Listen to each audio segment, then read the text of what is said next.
government by the people, of the people, for the people. But the people are retarded.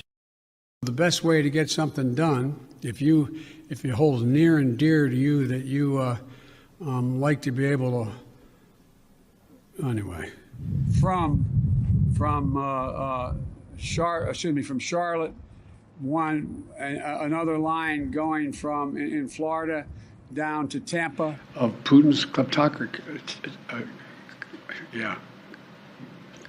America is a nation that can be defined in a single word. I was going to the idea that Los Angeles and what am I doing here? For two reasons. One, I'll lead an effective strategy to mobilize true international effort to pressure. Let's be clear. I hear it all the time. Cumulative deficit, I can play for the programs many times over. Well, I'm sick and tired of smart guys. Let me start off with two words. Made in America. Made in America. Welcome back to another night of Shtick with Koolfrogg. Oh my lord. I'm so freaking tired. It's ridiculous. That's why I'm an hour later than I was. Because I decided I'm going to go lay down and take a nap. See how that works out for me. I've been struggling to wake up since. It's been a rough one. It's been a rough day. So freaking beat. But I enjoy doing this all so much. I'm still going to be here. And that's why I'm here. What's up, Elizabeth OG? Good to see you. Glad you're here. Foot him. I mean, kick him.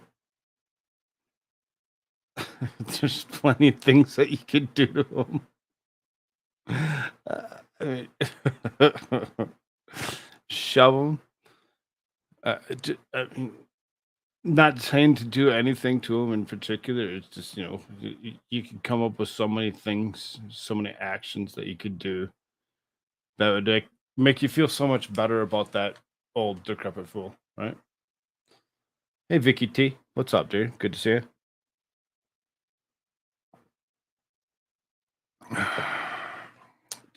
Like I said, it's been a day. It's been a day. And I don't know. I got a bunch of news for you. When I say a bunch, I don't know. We'll be here for a few hours. So get your popcorn. Strap yourself in. We're going to go for this long, bumpy ride.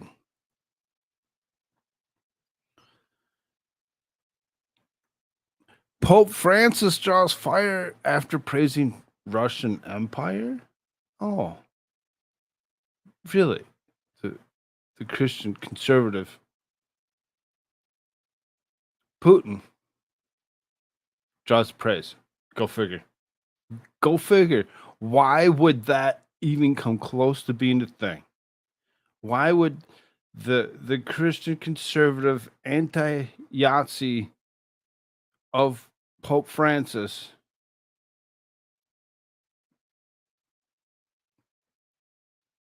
do such a thing? Gee, kind of makes you wonder, huh?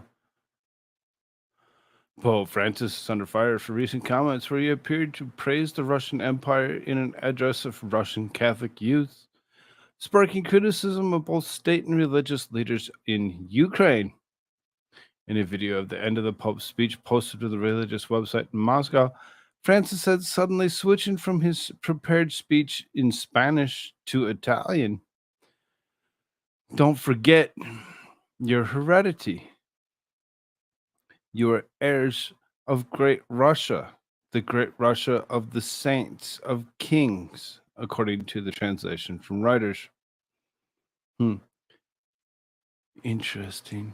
The Russia of the saints, of the kings, of those great people that at one point in time were considered that. They were considered great people. but for whatever reason, we have the tendency to actually look at them like they're not.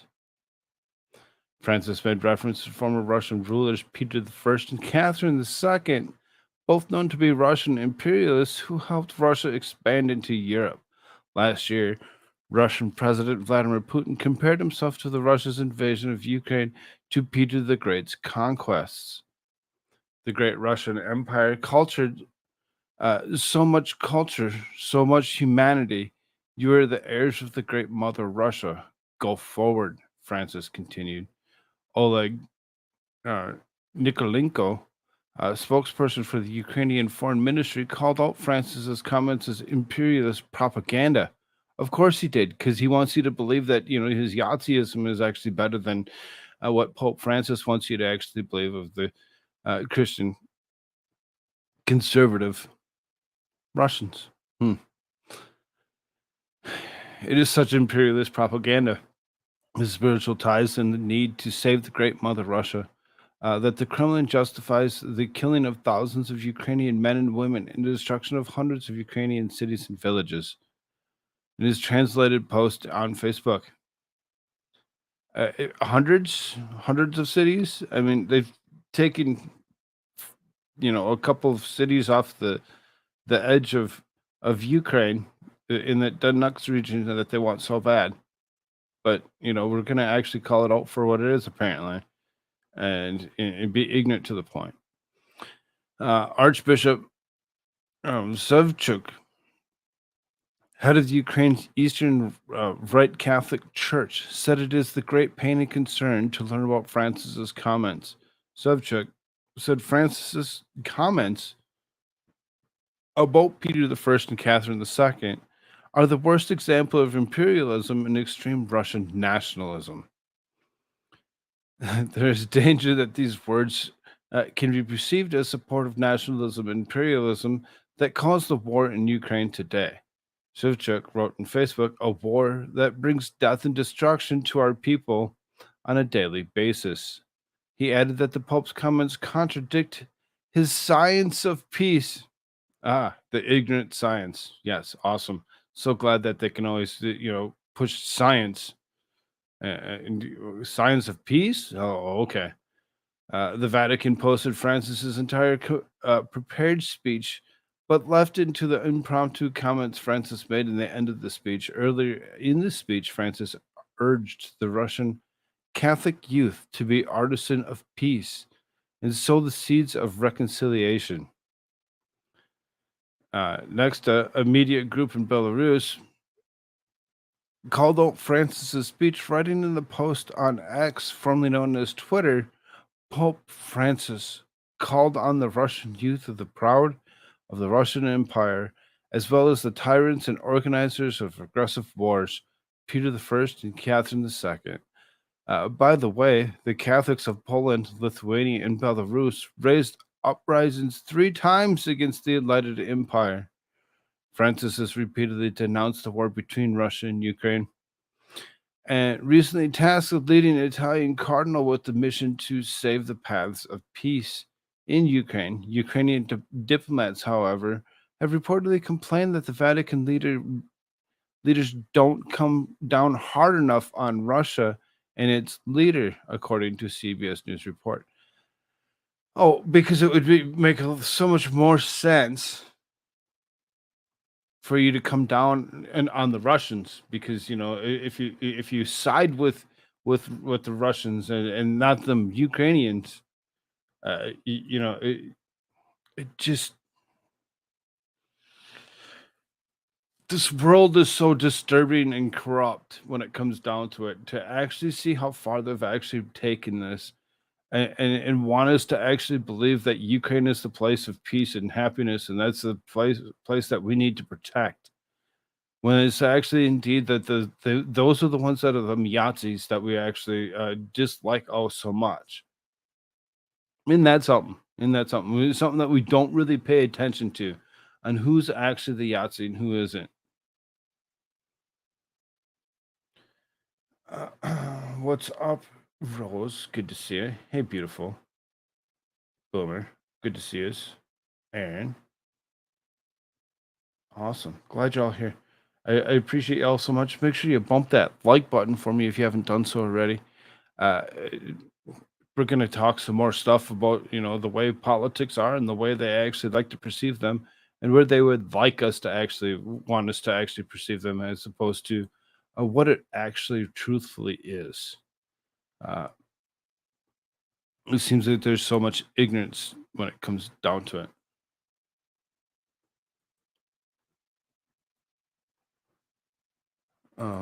What? Come on. Really? I was gonna say that's not good.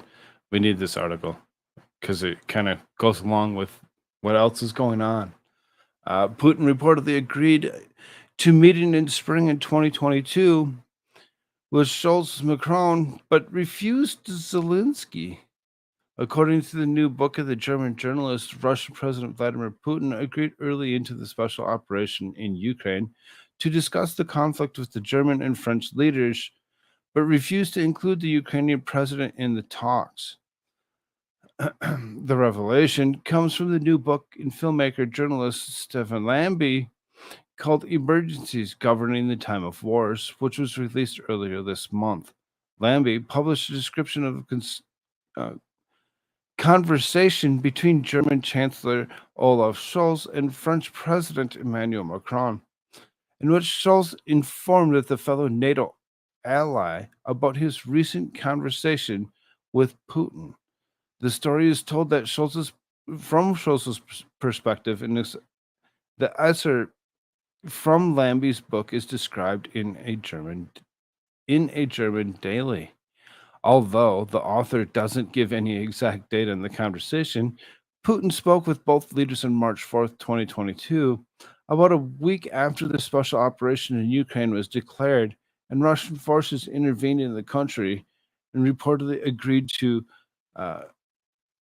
tripartite talks at that time.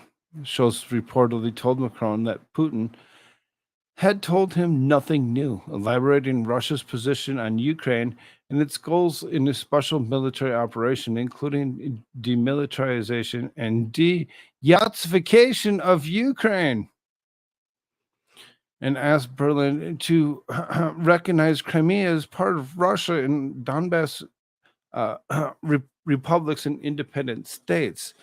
This was several months before the two republics and two other former Ukrainian provinces voted on referenda to join the Russian Federation. They wished to join the Russian Federation. They didn't want to be part of Ukraine.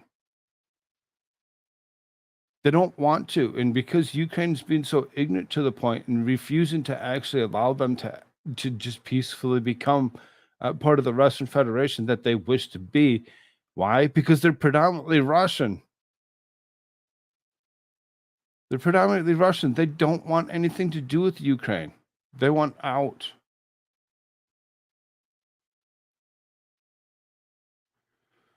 It's just amazing how far this has actually gone, as we're actually looking at what, almost 560 now. There's so many days that we've actually been in this particular war, and and NATO's funding it. NATO's funding it and saying, "Hey, we're going to actually push to actually make sure that Ukraine has anything and everything they want."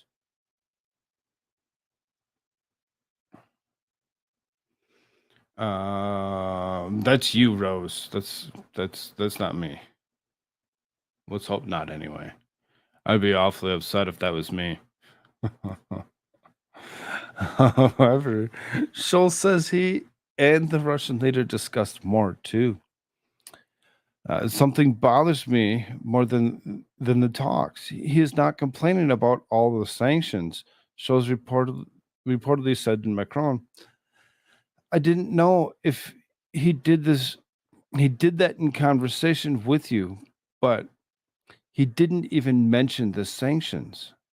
When I asked him whether there should be a meeting in Ukraine sooner or later with me, Ukrainian President Volodymyr Zelensky, And with him, Putin, he didn't completely refuse, but he mentioned two conditions. Firstly, there must be no reason for a ceasefire. Then he just talked about the three of us, you, me, and him, without Zelensky.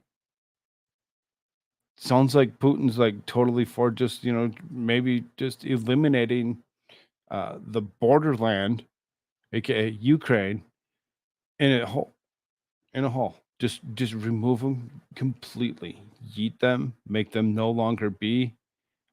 Do whatever it is that they feel is necessary to maybe bring back the way Russia it was at one point in time.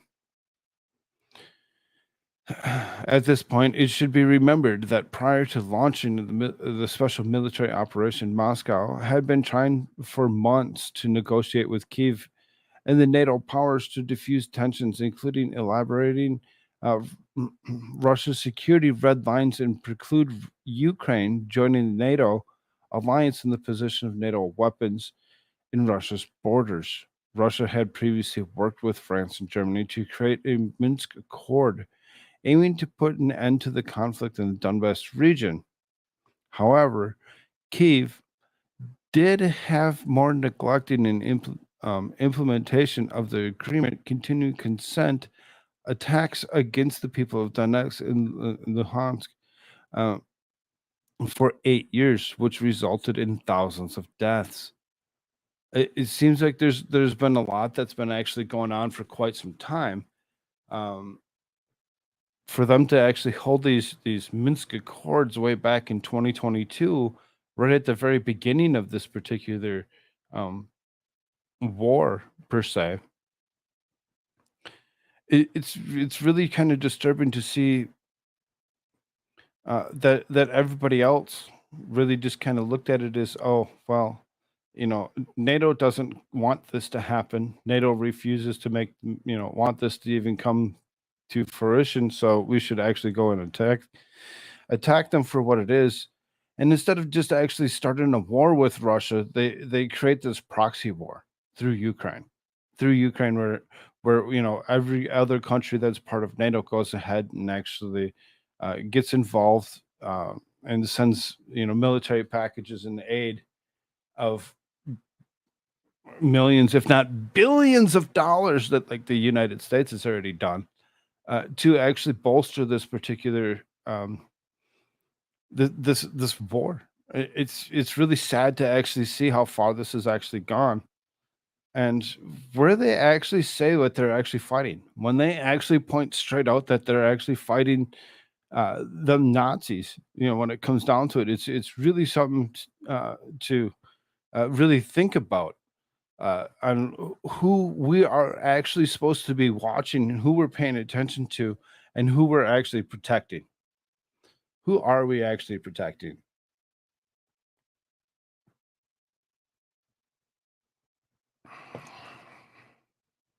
Nazis.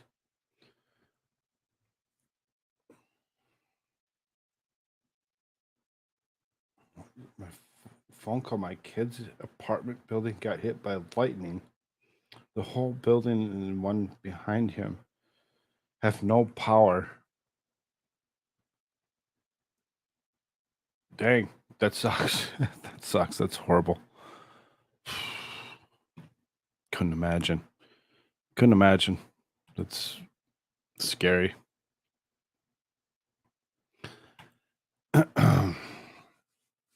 So, kind of, something to think about. Something to think about when it actually comes down to what is actually happening in Ukraine, and to have Pope Francis actually go ahead and kind of sound like he was siding with Russia as the Christian conservatives that they really are, comparably to the Yazis of Ukraine. It's really disturbing because there's so many other fronts that we're actually now looking at because of our idiocy of going ahead and funding such a thing and giving them unlimited resources kind of took it to the point where we don't have the resources to protect ourselves. So everybody else sees that. So what are they going to do? Oh, we'll go ahead and seize the day.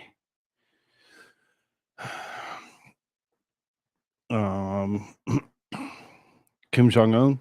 Kim says North Korea must be ready against U.S.-led invasion plots while U.S. allies start new drills.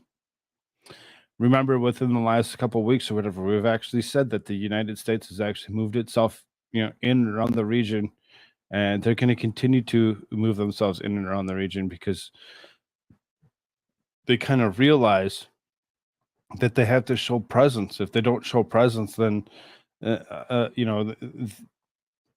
other side may actually just come after us. North Korea leader Kim Jong-un has called for the military constantly ready to combat its sworn-on rivals' plots to invade his country. State media on Tuesday, as the U.S., South Korea, and Japan held a trilateral naval exercise to deal with North Korea's evolving nuclear threats. The U.S. and South Korea militaries have been separately holding summer bilateral exercises since last week. North Korea views such U.S. involved training in the invasion rehearsal, though Washington and its partners maintain their drill are defensive.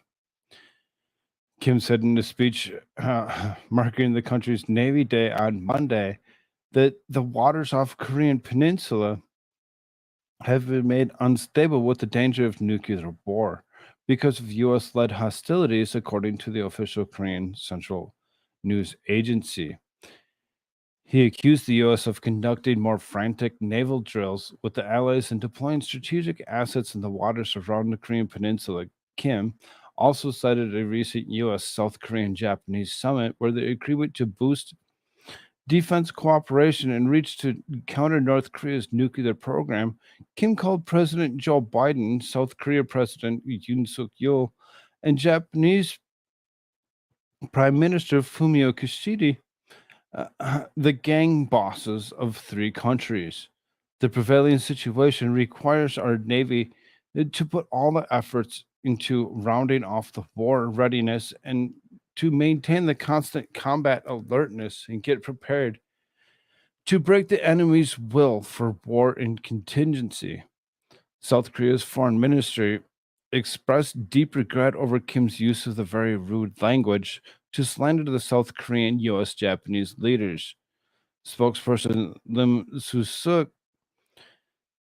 told reporters that North Korea must immediately stop acts that raise tensions and reckless threats and provocation. Tuesday, South Korean U.S. Japanese drills in international waters off South Korea's southern Jeju Island involved naval destroyers from the three countries. The training was aimed at mastering procedures and detecting, tracking, and sharing information from incoming North Korean missiles. South Korea's Navy said in a statement. The U.S. and South Korea militaries began 11-day bilateral drills on August 21st. The annual Ulchi Freedom Shield training is a computer-simulated command post exercise, but they included field exercises this year. North Korea typically responds to U.S. South Korean military drills in its own missile tests. Last Thursday, its second attempt to launch a spy satellite into space failed. The day the drills began, KCNA and Kim had observed the test firings of strategic cruise missiles. Since the beginning of 2022, North Korea has carried out more than 100 weapons tests, many of them involving nuclear-capable missiles designed to strike the U.S., South Korea, and Japan.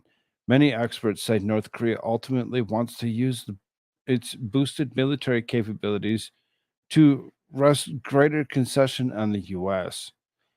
The North's testing spree has forced the U.S. and South Korea to expand their drills, resume trilateral training involving Japan, and enhance regular visibility of U.S. strategic assets to the Korean Peninsula.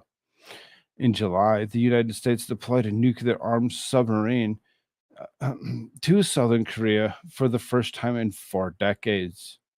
Earlier this month, the leaders of the US, South Korea, and Japan held their first ever standalone trilateral summit in Camp David.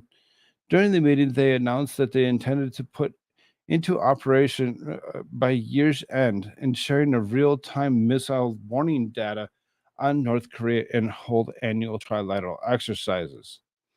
Kim has been pushing hard to expand the nuclear arsenal and introduce a slew of sophisticated weapon systems. During his Navy Day speech, Kim said that military units in each service would be given new weaponry, in line with the government's decision to expand the operation of tactical nuclear weapons. He said that the Navy would become a component of state nuclear deterrence, carrying out the strategic duty. This suggests North Korea would deploy new nuclear capable missiles on its Navy and other military services. State media photos show Kim visiting the Navy headquarters with his daughter, repeatedly named Ju A, and aged about 10. It was the first public appearance since mid-May. Kim has brought her to a series of public events since November, sparking speculation about her political status. South Korean officials say Kim hasn't anointed her as his heir. They believe Kim likely attempts to use his daughter's public appearance as a way to show his people that one of his children would one day inherit his power in what would be the country's third hereditary power transfer. And regardless to who he actually, puts into play for the next heir of whatever they've said his sister, they've said children, and they've said different people to go along with it. They're not going to give up their rule. They're going to actually stay the ruling party. When it comes down to the United States, with South Korea and Japan actually going ahead and continuing to run drills, and they're actually going to run annual trilateral drills. I mean, it seems like they might be missing out on something if they don't get out there now. It sounds like they better get moving with a bunch of that and actually move forward. What's up, Shadow of Hawk? Good to see you. Glad you're here. Maybe Beijing, Biden should scare the North Koreans like Trump scared Iran. Yeah, maybe. I mean, I'd like to see what Biden would do if he would actually make himself to the North Korean border and see if he would actually walk across that demilitarized line. Not gonna happen. What's up for a housewife? Good to see you. Good to see you. Glad you're here. I appreciate it. Y'all hit that like button for me if you can. Like I said, just another front when it comes down to it to actually see how Biden is willing to continue to push to run trilateral, movements in and around North Korea. North Korea is not going to just sit still and be like, oh, they're having fun out in the water. Let's leave them alone. Nope. They're not going to do that. They're going to actually jump on that, and they're going to be like, oh, okay, fine. If you're going to do it, we're going to do it. We're going to show force just as much. So kind of an interesting ordeal when it comes down to what has actually happened with North Korea as well. So then, like I said, there's so many military fronts, and every day there's something new. There's something new that comes of all of it. Tehran and Baghdad reach a deal to disarm and relocate Iranian dissident groups based in North Iraq.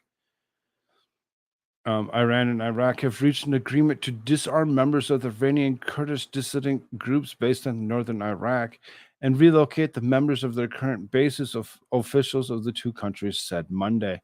Nasser Kanani, the spokesman for Iran's foreign ministry, said that in the news briefing Monday that the Iraqi government had agreed to disarm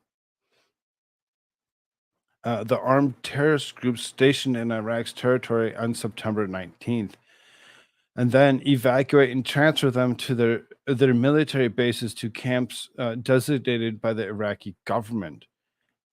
He added that the deadline would not not be extended, and that while relations between the two countries were entirely friendly and warm, the presence of terrorists in the northern region of Iraq is an unpleasant stain in mutual ties. So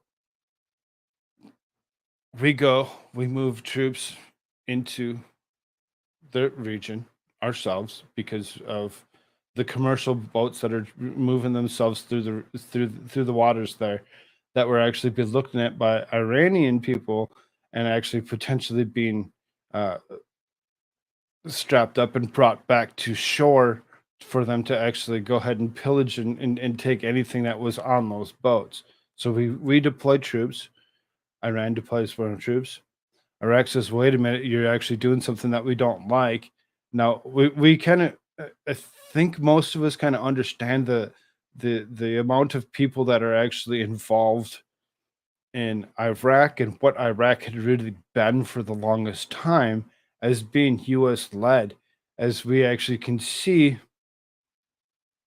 like the likeness of Saddam Hussein was actually put into play through coup by the United States for us to actually eventually go take him out.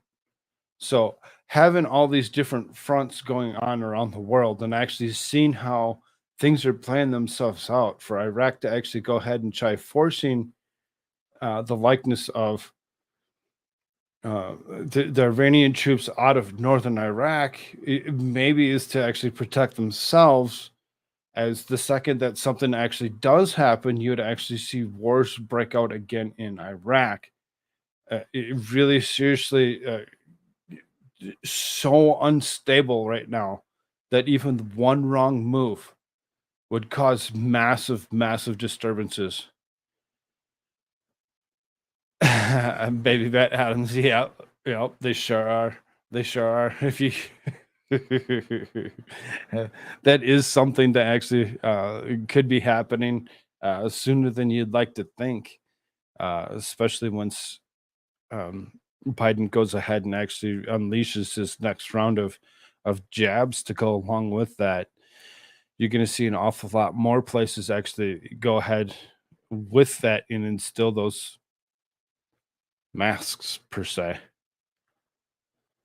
It's going to be something to pay attention to. So then, it says this: Iran has periodically launched strikes targeting members of the Kurdistan Democratic Party in Iran, the KDPI, and the Iranian Kurdish dissident groups based in Iraq, semi-autonomous Kurdish region near the border of Iran. An Iraqi government official who spoke in the condition of anonymity because he was not authorized to speak to the media, confirmed that the agreement was signed between the two countries and said the central government of Baghdad is working as quickly as possible to relocate the groups in approval of authorities in the Kurdish regional government in Erbil and Soleimania. He declined to give the exact location to which the disarmed militants would be moved, but said that it is within the Iraqi Kurdish region. He said they will have a camp to live in and will be without arms. There you go. Disarm them, put them in camps, training camps, education camps, whatever it be, prisons, whatever you want to call them. This sounds great. Sounds great. You should totally do that, because that's not going to provoke Iran from to do anything whatsoever.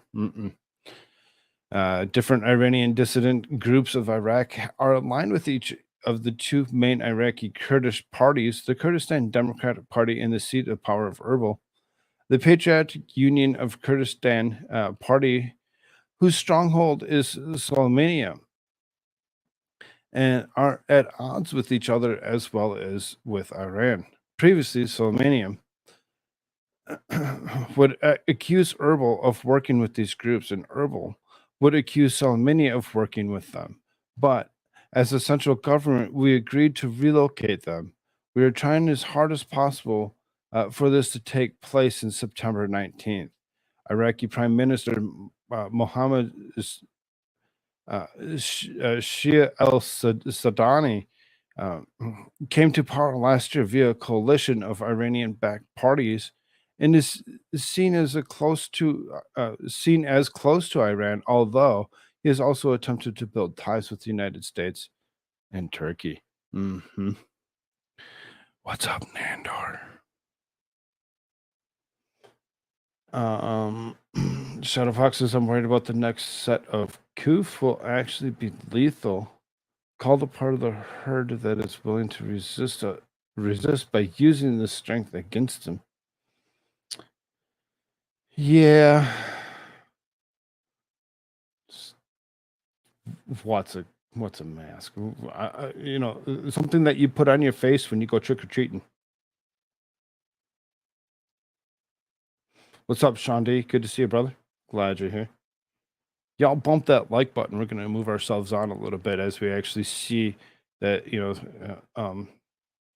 Iraq is actually going ahead and actually trying to uh, um,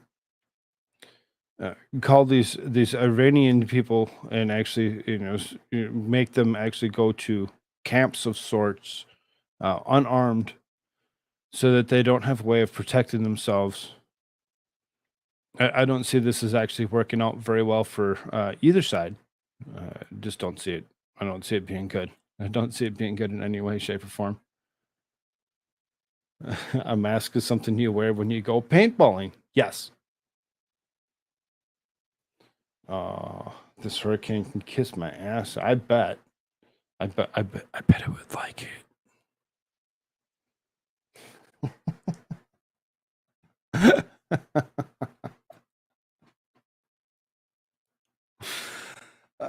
So, like I said, so many different fronts that go along with all this. Here you go. U.S. Marines take Iron Dome from the desert to the sea.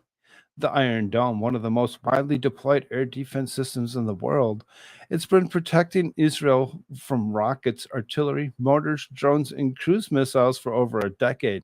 Now, the United States Marine Corps is expanding the reach of the Iron Dome by equipping its new littoral regiments with the short range air defense system. Sure. No, not a problem. Not a problem. Let's go ahead and let's bolster that just a little bit. Let's go ahead and make it something bigger than it needs to be. What's up, Lefty? Good to see you, brother. The partnership between Israel-based Rafael and U.S.-based RTX, formerly Raytheon Technologies, make it possible to offer the Iron Dome system in the States. The U.S. Army previously worked to incorporate the Iron Dome into its air defense systems, but the project never went to full-scale production. The Marines started working to develop the Iron Dome specifically for the Corps in 2020. The USMC calls its version of the medium range intercept capability, the MRIC system. It uses existing radar technology already deployed by the Corps and it incorporates the Iron Dome palletized launch system, which is expeditionary launcher, which is designed to be a little more maneuverable and operate in more austere locations. So basically, is they would actually be able to deploy themselves anywhere that they wanted to deploy themselves, anywhere that was actually showing any type of disturbance from an outside that's actually trying to launch missiles at them. They would actually be able to deploy themselves in and around the world and actually make what they would consider an Iron Dome in itself wherever they decided to actually deploy themselves. Baby Bat says, I wish the US would get out of other countries and fix our own problems. They have no reason to actually do that. They don't care about us. They don't care about the United States itself. They only care about what every other country is actually doing. That's been their motto for a long, long time. And they're not going to stop. They're really not going to stop. They're going to continue to do whatever it is that they wish. The Corps reportedly has a prototype MRIC system made up of the expeditionary launchers. The image of one of the launcher prototypes shows an MRIC will launch Tamir missiles like other Iron Dome systems. The Tamir missile is a highly advanced interceptor that actively communicates with radar and tracking systems after it launches, so it changes course while in the air. Once the Tamir is close enough to its target, its warhead explodes with a ring of shrapnel. That ensuing blast is enough to disable everything from artillery rounds to cruise missiles. Very, very interesting uh, workings when you actually see the Iron Dome work and you actually see how it actually does do what it's intended to do to actually eliminate any incoming air force of any sort. It can really seriously be kind of cool to watch how it would actually launch itself out and you'd see it us and just kind of veer off in any direction whatsoever and wouldn't actually just go and strike it. It would actually, like it said, explode, causing this big, huge ring of shrapnel that would actually take out anything and everything else that was within a very large region in the air. It's really kind of cool to see. For them to actually go ahead and be able to deploy this, almost anywhere is kind of almost kind of scary to actually think about. The Iron Dome is therefore the MRIC is also a picky hunter. It doesn't launch at the interceptor at every incoming threat, only those that are going to hit important targets. If its incoming threat is going to land in an open field or body of water, there's no need to waste the ammo on it. So it kind of knows it can actually pick up the trajectories and actually just be like, oh, okay, so it seems like this one's going to be a nothing burger, and it'll leave it alone. It'll leave it go and actually allow it to actually strike. Now, there's been mistakes, obviously. It's uh, human operated machinery. There's going to be mistakes. There's going to be mistakes where it's going to misread something. It's going to assume that everything's going to be okay. And you do get those occasional strikes that actually land that you would hope that the Iron Dome would actually pick up. Interceptors fired from the Iron Dome family of air defense systems hit their target around 90% of the time. See, there's a little percentage of space in there for it to actually go ahead and go off course. The Marine Corps is confident that the same level of accuracy will be achieved when it's deployed its modified Iron Dome system with newly formed Marine littoral regiments. Contracts, which are worth hundreds of millions of dollars, show that the Marines plan to buy enough Iron Dome systems and Tamir interceptors to form 3 batteries worth of MRICs. Uh, one battery will be assigned for each of the 3 literal regiments being created. If the Marines are called upon in the future to fight China or Russia, it would likely be that the literal regions of Pacific Ocean and Baltic Sea, the Marines are beefing up their ability to operate from remote islands. The air defense is an important part of the battle equation.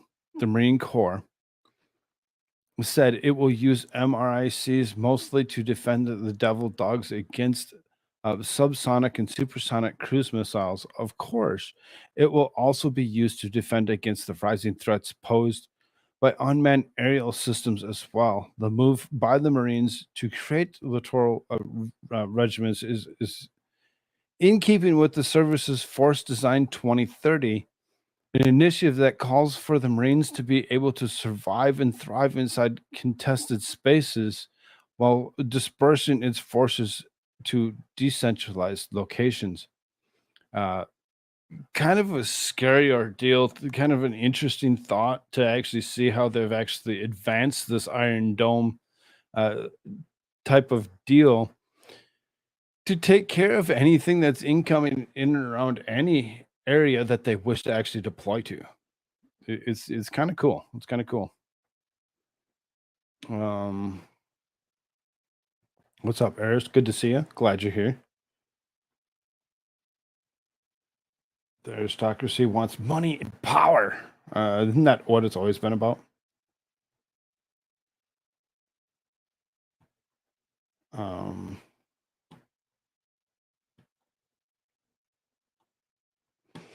Okay, so kind of move on just a little bit here.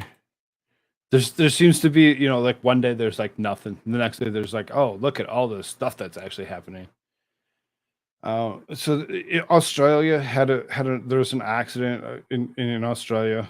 So it says 8 U.S. Marines remain in hospital after fire aircraft crash killed three during drills in Australia. So then in Canberra, Australia, it says 8 U.S. Marines remained in the hospital in Australian north coast city of Darwin on Monday after they were injured in a fire crash in a Totor aircraft, which killed three and their colleagues on the island. All 20 survivors were flown to from Melville Island, 80 kilometers south of Darwin, within hours of the Marine V-22 Osprey crashing at 9:30 a.m. Sunday during a multinational training exercise. Northern Territory Chief Minister Natasha Files said. So, not really going to delve into this too far. It's something that it actually did happen, like it said on Sunday. It's been a few days since that has actually occurred, and for that to actually get to the point of where they actually were able to give us legitimate numbers is the reason that I even pull it up at all. It seems that we actually lost three service members of the Marines, as well as having several that are injured. Like it says, 8 remain in the hospital. There's all 20 survivors were flown. So there's a something that happened with these ospreys for them to actually crash and actually hurt or injure as many people as they actually did is sad.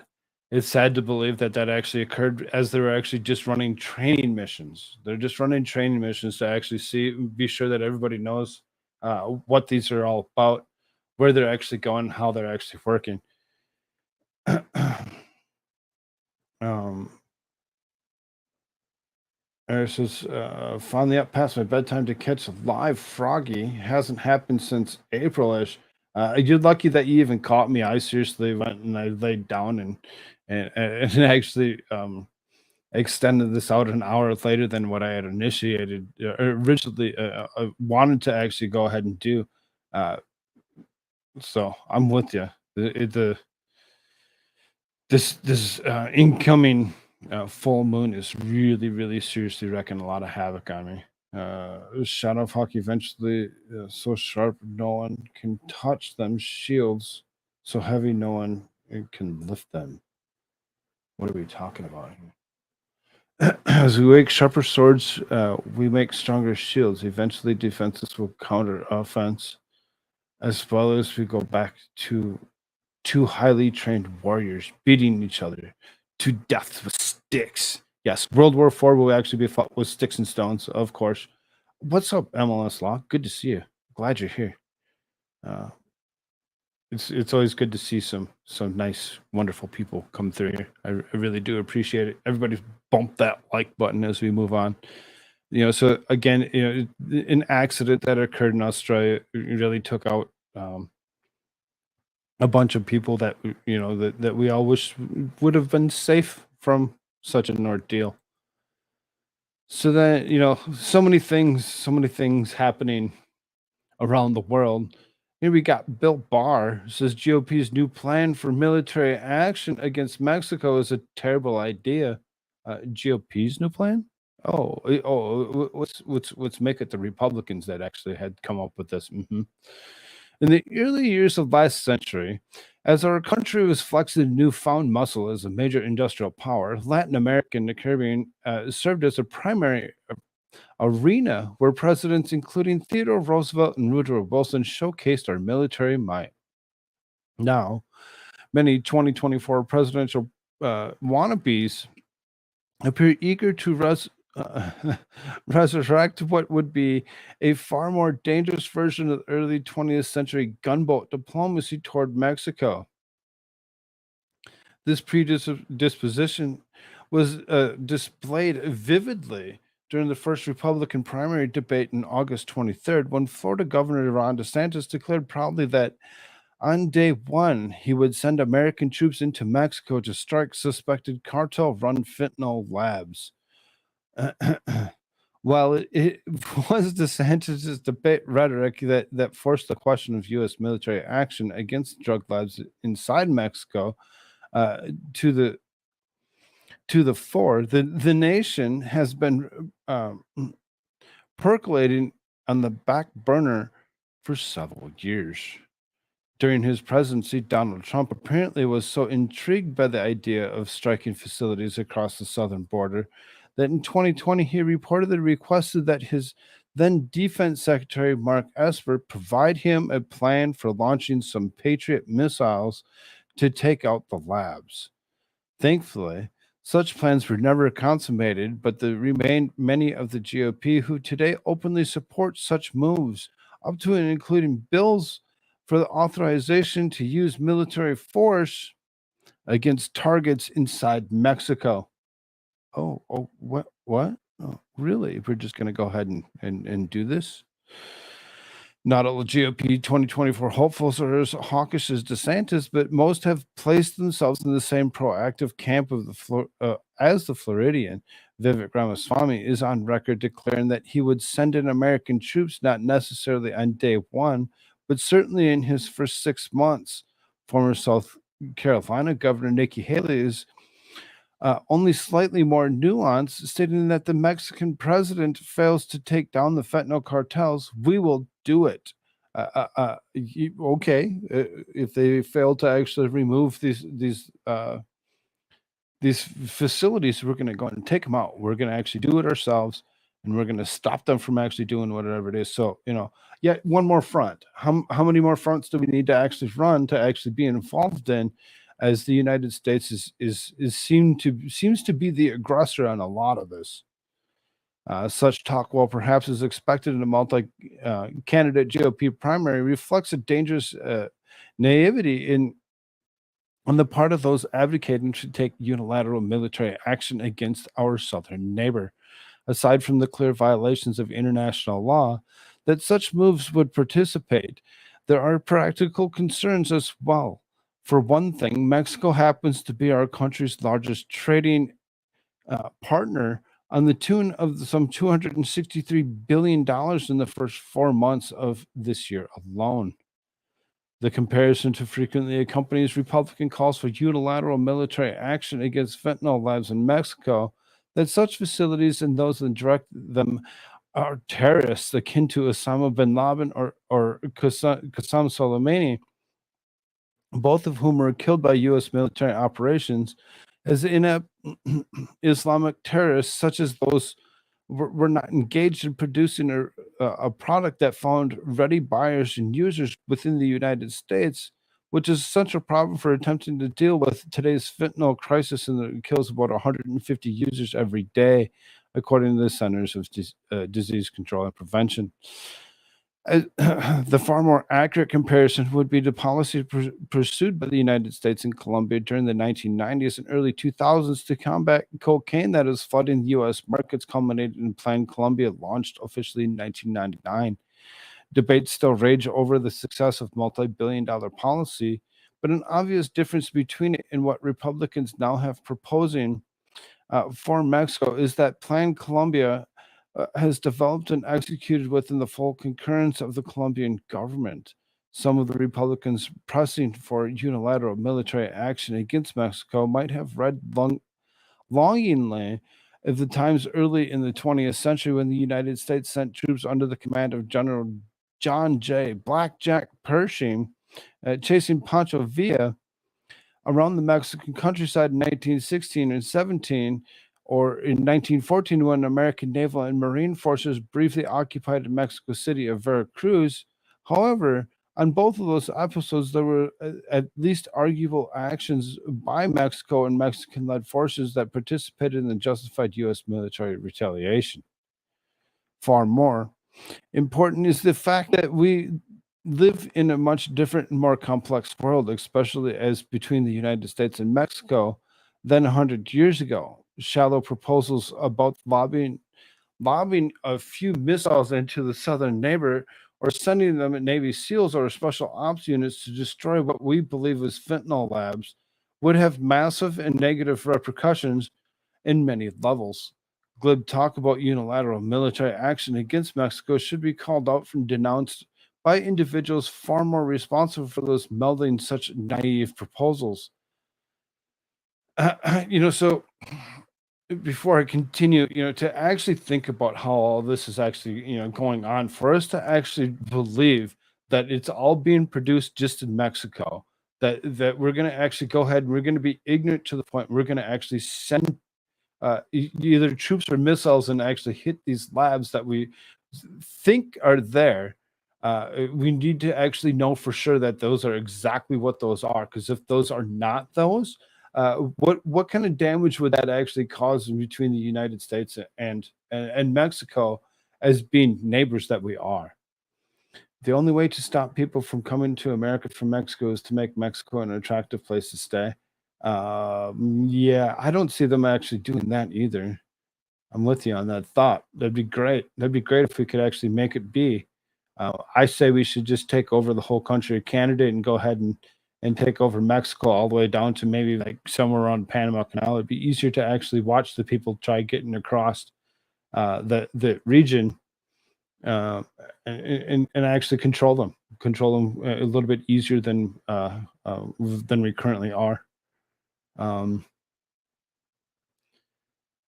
I have been saying that for a while. Clean up the cartels, make Mexico great again. Yes, make Mexico great again. We should totally do that. It'd work out bigly. Is that Canadian whiskey? I'm not sure who you're talking to. Reminder: these are the same people saying that we need to be fighting Ukraine and Israel, spend American lives and money to help the atrocity of the American citizenry. Yeah, maybe. Mexico being our neighbor, it makes more sense to help clean up the neighborhood. Uh, Yet we send everything overseas. Yep, we send everything overseas because we don't care about our own. We don't care about anything that's happening here. We only care what's happening there. Um, the fight with Mexico is a fight with cartel that is going to be the day our cities burn. It's yeah, right. It's really sad to actually believe how far we've actually gone with this particular situation. What's up, Go Hagen? Good to see you. The super labs, yeah. Mhm.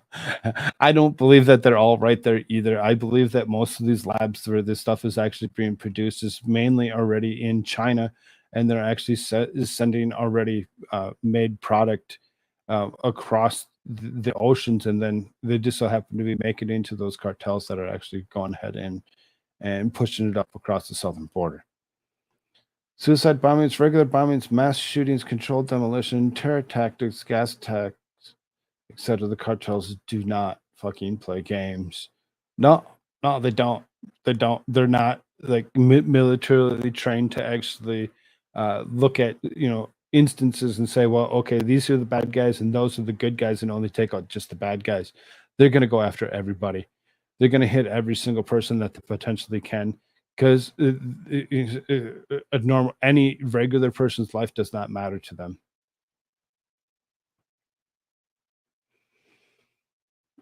Yeah, well, dead men tell no tales or cause problems. I mean, you're not wrong.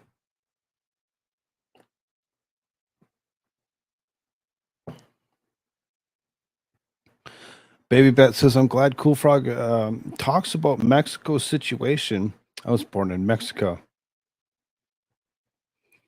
Yeah, well, hopefully everything's a little bit better for you than what this is actually sounding like. More war, more taxes. Yep. Bob Barr represented Georgia's 7th District in the U.S. House of Representatives 95 to 2003. He served as the United States Attorney in Atlanta from 86 to 1990 and was official from the CIA in the 1970s. He now practices law in Atlanta, Georgia, and serves as the head of the Liberty Guard. The views and opinions expressed in this commentary are those of the author and do not reflect the official position of the Daily Caller, or me or anybody else. And for that matter, it seems to be that there's something potentially larger than what we actually expect. They're projecting and pointing fingers at GOP at the moment to actually saying it's them. There's a lot of things that actually happen to be pointed at the GOP like it's the GOP's problem, and it usually ends up being something that isn't just necessarily the GOP's problem, but like both wings of that part of those parties or whatever. It really have a lot to do with a lot. I really hate how they actually try pointing fingers at one side. Always say, "Oh, look what they're doing," when there's potential that they're going to do it themselves, and then point the fingers and say that somebody else did it.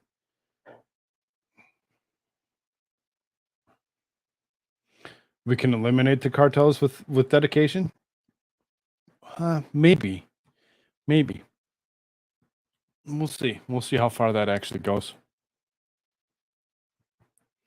So then, as we're speaking of Mexico, Texas National Guard member fires across Rio Grande, wounds Mexican citizens. Oh, really? Really? You're just going to go ahead and launch across the Rio Grande like it's nothing. Texas National Guard members fired across the Rio Grande, wounds Mexican citizen was first published in the Texas Tribune, a nonprofit, nonpartisan media organization that informs Texans and engages with them about public policy, politics, government, and statewide issues. The National Guard member of duty with Texas-Mexico border of El Paso fired across the Rio Grande, injuring 37-year-old Mexican man included Juarez on Saturday night, according to the Texas Military Department of Mexican news outlets. It is the night of the 26th of August. A National Guard service member assigned to Operation Lone Star discharged a weapon in the border-related incident. The spokesperson in the military department said that in the statement, the incident was under investigation. More information will be made available as this investigation progresses. According to El Dario, a Spanish language newspaper in Juarez, Don Jose Garcia of the southern Mexico state of Veracruz was practicing a sport in the Mexican side of the Rio Grande around 8:50 p.m. Saturday when a group of migrants were crossing the river. Garcia said that he heard shots and realized he had been shot in the leg. In December 2022, Greg Abbott sent state troopers and National Guard members to El Paso as part of Operation Lone Star, a multi-billion-dollar state effort launched in 2021 to deter migrants from crossing the Rio Grande along the 1,200-mile Texas-Mexico border. The military department didn't release any additional information. The U.S. Border Patrol, the Texas Department of Public Safety, and Governor Greg Abbott's office didn't immediately respond to emails of the Texas Tribune and Military Times seeking comment on Monday. The shooting happened near the Bridge of the Americas, which is close to the national park at the Mexican side. The man was treated by paramedics at the scene, transported to Forest Hospital, or later released, according to La Verdad. As far as that goes, it's like there was somebody that was actually doing something. He wasn't trying to actually come across, for whatever reason, for our troops to actually go ahead and that are stationed along the border for this particular operation, to actually go ahead and let off the shot to actually hit this guy in the leg. May have actually just been an accident in itself and wasn't intentional, as he was probably trying to warn the people that were trying to come across the water to stop coming, just stop where you're at and go back and stop trying to come here, trying to bring your own ridiculousness of whether it be fentanyl or humans or whatever else for that matter, uh, across the border. Uh, um, I don't think that this was something that was legit when it comes down to it, but at the same time was still something interesting to see, that accidents do happen. Accidents do happen, and something dangerous like this to actually happen could spark other things to actually occur if you don't pay attention to what is actually happening. Um,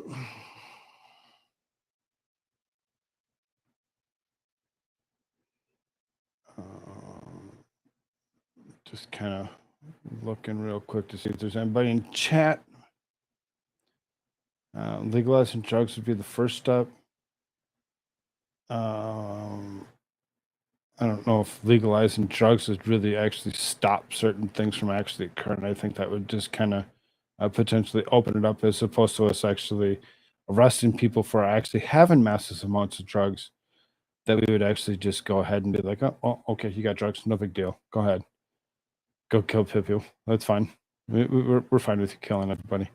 Cartels would be a thing as long as this is there's a market for them, of course. Human trafficking, there you go, is a real evil. Yep, I agree. That's exactly where the real evil really is. It isn't necessarily the amount of drugs coming across, though I believe fentanyl can actually be thwarted as it be, and it's super dangerous. It's nothing like we grew up with. Kind of dangerous to see where that could actually go in the future. What's up, Mimsy? Good to see you, dear. And I know you're probably like, what? Why are we covering this here? Why is this just after all this military talk and whatnot? It's because I didn't want it to actually make it at the very end of the night or whatever, to actually say that this is something that's going to actually be massive, that's going to actually hit Florida with a massive amount of might, and it's really seriously something dangerous. Let's hope that everybody that we know and or love that lives in and around this region of Florida, Georgia, and in potentially even Carolinas, as it the projection is actually very large, to be safe and be okay.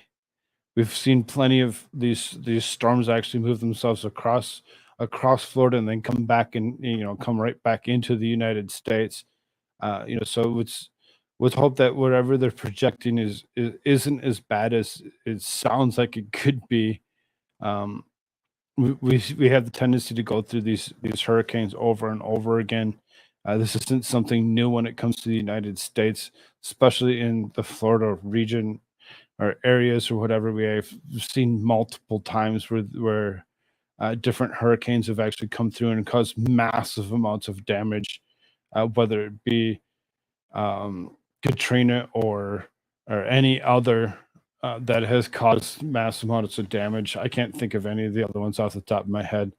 I know that there's a couple other ones that have actually hit Florida in itself, and Nander is stuck down there. And that's the sad part. That's the sad part. There's, like I said, all those that we love all so much. I was hope that everybody can actually still be safe and work themselves through this particular situation. That it be.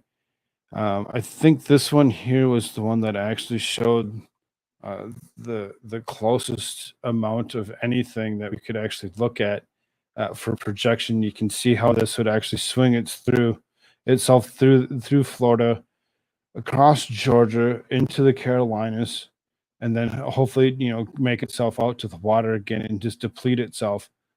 It's Idalia in itself sounds like it could be catastrophic for many, and I hope everybody's going to be okay.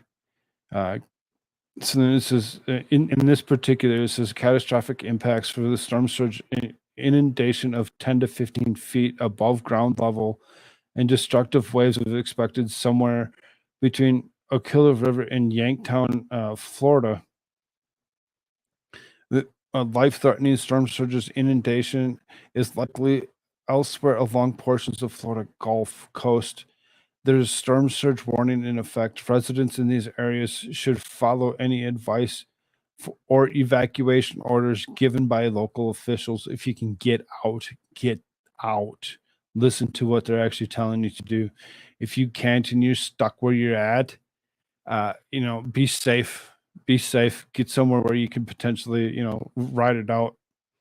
There's potential destructive, life-threatening winds where the core of Idalia moves onshore to the Big Bend region of Florida, with the hurricane conditions expected elsewhere in portions of hurricane warning area along the Florida Gulf Coast. Strong winds will be spread inland across the portions of northern Florida in southern Georgia near the track of the center of Idalia, where hurricane warnings are in effect. Residents in these areas should be prepared for long duration power outages.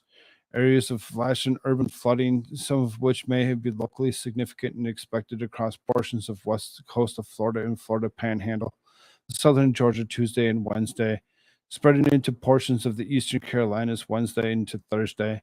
Heavy rainfall and tropical storm Idalia is expected across portions of western Cuba. It may produce areas of flash and urban flooding as well as landslides. Please, everybody, if you're actually in these areas, in these regions, if you can, listen to what they're trying to tell you to do. Get out, get out now. Be safe if you can't. Do whatever it is that you can to protect yourself. The sister's down there too. Hopefully, she flew back to Montana. Yeah, let's hope. Look up hurricanes on the 29th of August. It's a pattern, but people refuse to recognize it's cyclical. In as far as these last bunch from watching these hurricanes that have actually spawned over in western side of Mexico actually go ahead and push themselves all the way across the ocean to almost hit Japan, to watch the 3 or 4 that have hit Japan, to watch the other ones that have actually dissipated as they've reached areas near and around Hawaii themselves, to watch Hillary go ahead and smack California, to these 3 or 4 that have actually been in the Gulf, and because Franklin's still out in the water or whatever, still moving. It is something to actually pay attention to, and hopefully everybody can be okay and safe for what it is. We don't wish any harm or danger to anybody. So let's all pray that everybody can actually make it through this time of disaster as it be. And whether they're our friends or our enemies or whatever they are, if we don't wish harm on anybody, so let's just keep them all in our um, in our thoughts.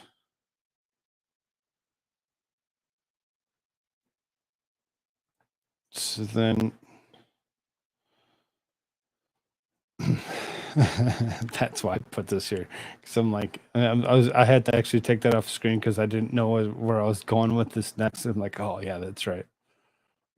Because of all the stuff that's actually happening, all the things, all the destruction that's happened with like Hawaii, the Lahaina actually being completely and totally destroyed, to seeing things like Louisiana going up in flames, to hear about Canada and Yellowknife actually being destroyed for what it is, and anything and everything else that you can possibly think of that goes along with climate emergency. We actually read about the 80 some people that were actually arrested in Greece for lighting fires, being arsonists in themselves. It's really seriously kind of disturbing to see how far things have actually gone. And who's actually, is there somebody that's actually able to create these things and actually force it to actually be?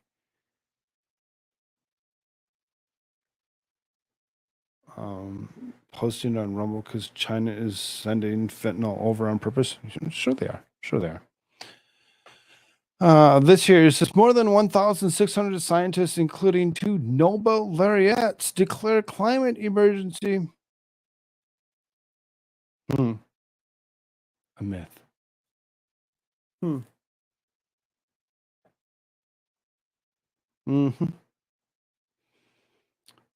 A coalition of 1,609 scientists from around the world have signed a declaration stating that there is no climate emergency and that they strongly oppose the harmful, unrealistic net zero CO2 policy being pushed across the globe.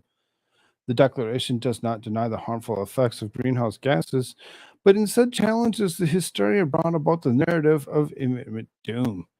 The declaration, put together by the Global Climate Intelligence Group, was made public this month and urges that climate science should be less political, while climate policy should be more scientific.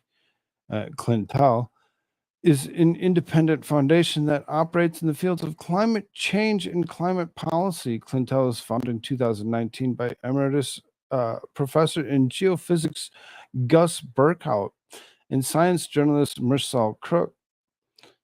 Scientists should openly address uncertainties and exaggerations in their predictions in global warming, while politicians should dispassionately count the real cost as well as imagined benefits of their policy measures, the declaration says. Of the 1,609 scientists who have signed the declaration, 2 signatories are Nobel Prize laureates. The most recent to sign the Nobel Prize winner, Dr. John F. Clauser, winner of the 2022 Nobel Prize in Physics, in an announcement from Clintel, Clauser is quoted in saying, misguided climate science and status into massive shock journalistic pseudoscience. In turn, the pseudoscience has become a scapegoat of the wide variety of other unrelated ills. What has been promoted and extended by similar misguided business marketing agents, politicians, journalists, government agents, and environmentalists. The underlying report that endangered the declaration lays out a series of statements challenging many of the common climate claims. For example, one of the most common claims is repeated without question by many is that the Earth will soon pass tipping points that will lead to catastrophic environmental damage, including dangerous sea level rise, entire species going extinct, and even greater suffering in many nations, especially the poorest. The sense of immediate crisis has been repeated constantly by mainstream media, including the New York Times, who said flatly, Earth is likely to cross a critical threshold for global warming within the next decade. In 2009, former Vice President Al Gore famously predicted that the Arctic would be ice-free by 2013. He later backtracked, according to Reuters, who said Gore is merely quoting the scientific reports. Gore had 3 years earlier published The Inconvenient Truth, the subtitle in which the planetary emergency of global warming and what we can do about it. A documentary film based on the book earned $24 million in gross receipts that year. Celebrity activist Greta Thunberg tweeted in 2018, 5 years after Gore's doomsday prediction that climate change will wipe out all of humanity unless we stop using fossil fuels over the next 5 years. The Highland County Press reported that she deleted the tweet. Last week, John Kerry, President Biden's special presidential envoy on climate, spoke at the conference in Edinburgh, Scotland, saying that scientists who have spent a lifetime tracking the human-made crisis describe themselves as alarmed and terrified. As one said unequivocally, we're now in uncharted territory. So how humanity is inexorably threatened by humanity itself, by those seducing people into buying into a completely fictitious alternative reality where we don't need to act and we don't even need to care. The signatories of the Clientele Declaration say that the global warming is far slower than predicted and that inadequate models often guide climate policy. The Clientele Declaration comes at a time when recent claims abound by the natural disasters such as wildfires in Maui and Canada and heat waves across the globe and other events are driven by climate change. The declaration goes on to challenge the ever-ready blame of climate change, stating that there's no statistical evidence that global warming is intensifying hurricanes, floods, droughts, or such like natural disasters to make them more frequent. As President Biden and countless world leaders push heavily for net zero carbon emissions by 2050, the scientists assert that this is not only unrealistic, but harmful to world economies. There's no climate emergency. Therefore, there's no cause to panic or alarm. We strongly oppose the harmful and unrealistic net zero CO2 policy proposed in 2050. The paper reads proposing adaptation instead of mitigation. Isn't that something? Isn't that something to actually think about? When you actually think about it and you actually listen, you're like, really? Really? All of a sudden now we're all concerned. We're all concerned with the truth, with spread the truth, with telling exactly how it is. They've been actually lying to us for a long ass time. And that climate change, the way they actually try and push it, isn't really something that we need to be worried about. It's not. It's just something that they like to use to actually try controlling the people. And if they can control the people and they can control the narrative, then it's easier for them to actually run with whatever it is that they wish to run with. I don't see, and I've called it out several times, as global warming being a thing. As obviously climate change is, as we actually watch climates change as we go from month to month, from uh, season to season. It's something that is there, obviously.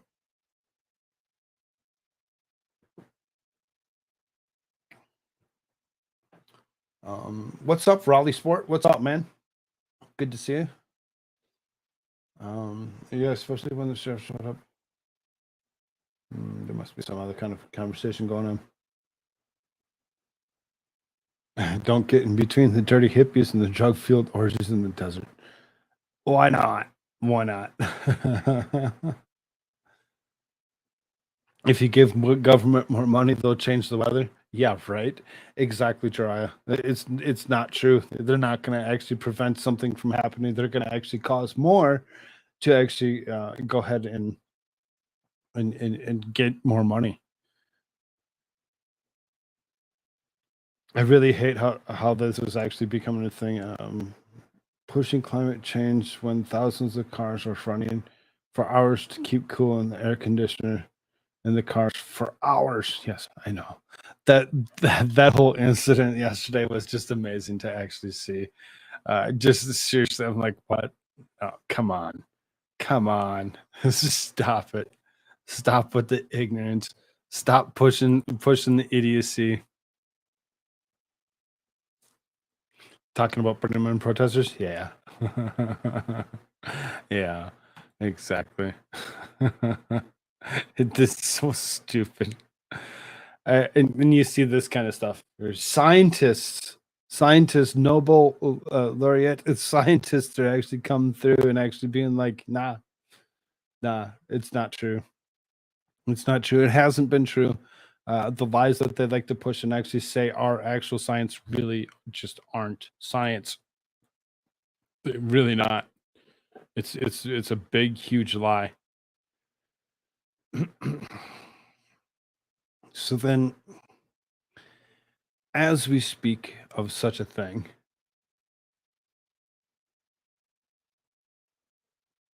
I love how she screamed, "We're non-violent! We're non-violent!" Ah. Nah, but you're blocking the way.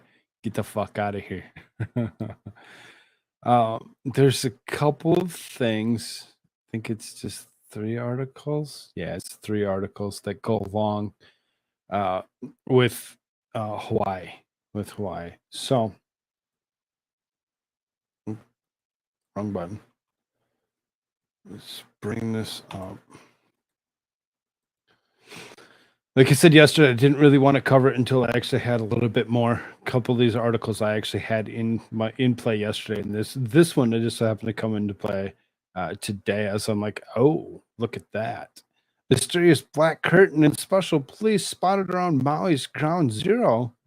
Volunteer reporters Geoff Signos, who has been reported exclusively on the aftermath of Maui after deadly fires razed the island, has released a new video that shows massive black curtain that has been resurrected around Maui's Ground Zero. Oh, really? It's a black curtain. Why would you need the black curtain?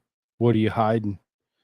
In a new video that uploaded both TikTok and Twitter, Cygnus recorded a video of massive black curtain that stretches along all along Lahaina in the West Maui.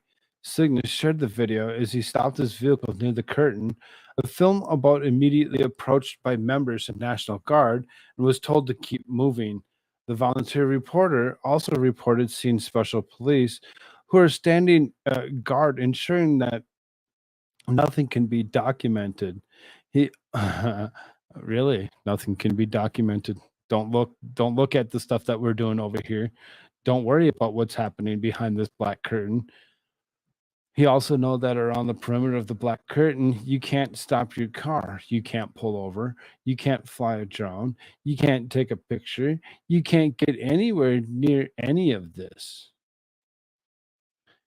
It's already being per WND. It's already being called the Biden curtain, as new videos from Lahaina, Maui revealed miles of black curtain erected to prevent people from seeing what's happening in the origin site of the month's catastrophic wildfires in Hawaii. Jeff Cygnus, a citizen journalist in TikTok, posted a video with a caption reading, "Miles and miles of black fencing being put up in Lahaina. Uh, Ground zero is now behind the Biden curtain. There seems to be a huge emphasis on ensuring that the media and anyone else can't see what is going on. There's um, something not right, not right out. Night. I'm not sure. I think there's some kind of misspelling in here.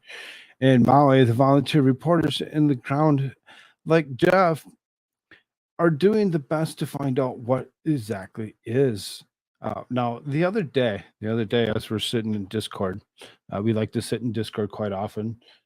Vicky had actually brought up um, a particular person that was actually videoing burnt out cars and how they were by themselves in the middle of nowhere and no fires or flames nearby. For whatever reason, for them to actually do something like this, I believe it would be kind of dangerous to actually see that they would actually go this far with. I think this one. There's the black curtain.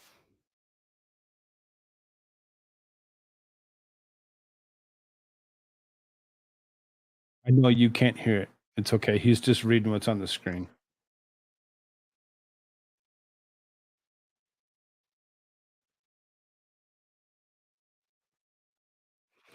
As you can see, they don't have the curtain completely up or whatever. They got this makeshift fence that they've been putting up, and they're gonna actually they'll line this with the black curtain to actually keep people from being able to see what's actually happening with this city. He says these weird foreign police cars showing up. These aren't really even. They don't even look like police cars. Really, they look like they're just some dude's car.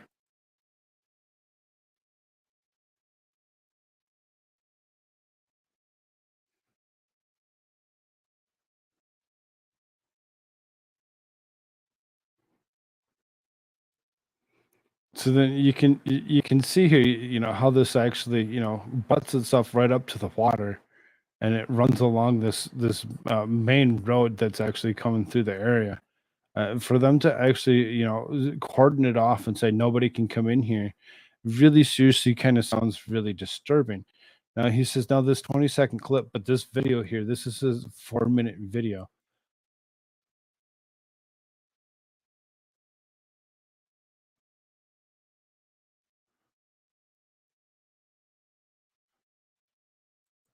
Okay, so actually, so I'm gonna do something here. I'm gonna stop this. I'm gonna represent it so you can actually hear what he's saying.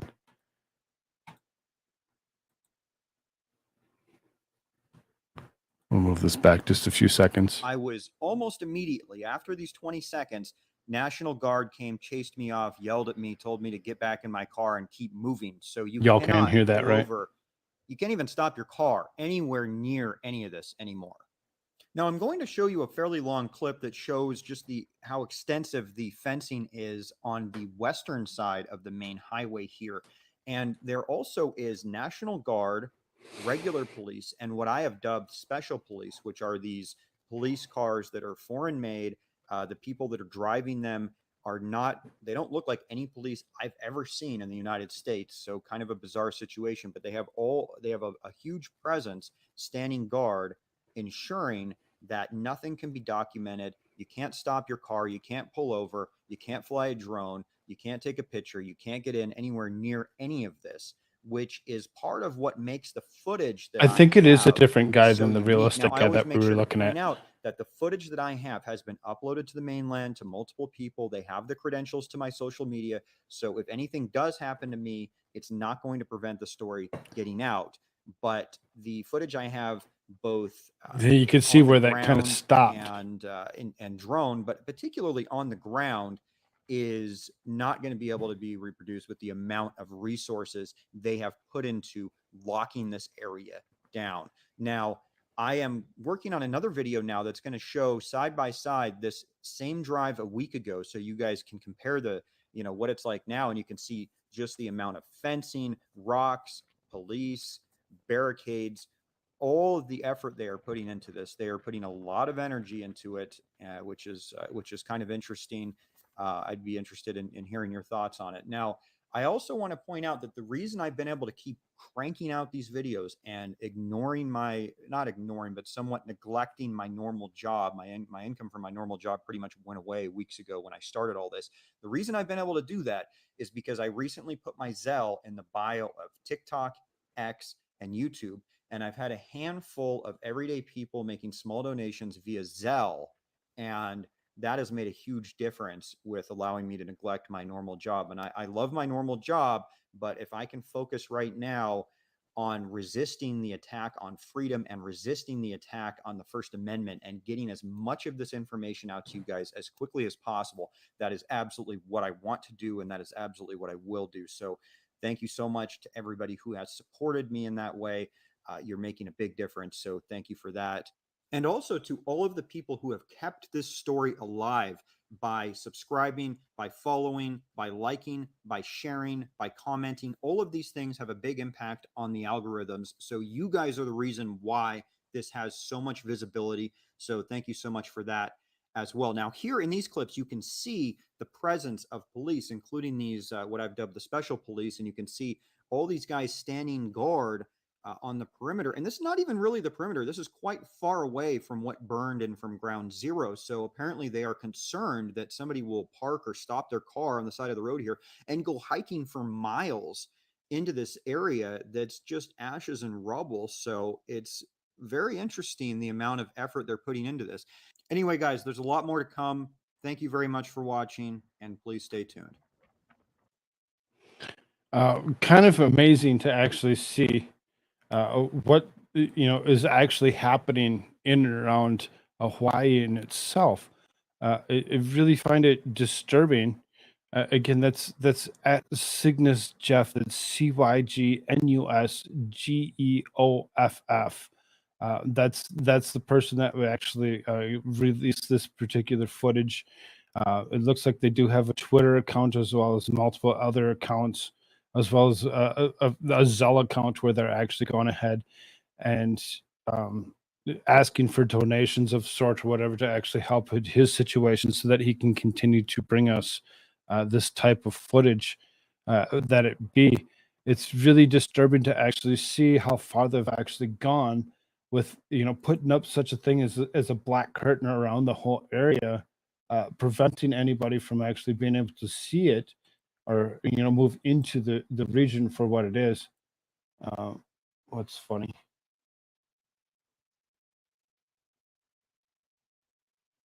What's so funny? Let's go hop, skipping, holding hands, and touch it. It'll be fun. What are you touching?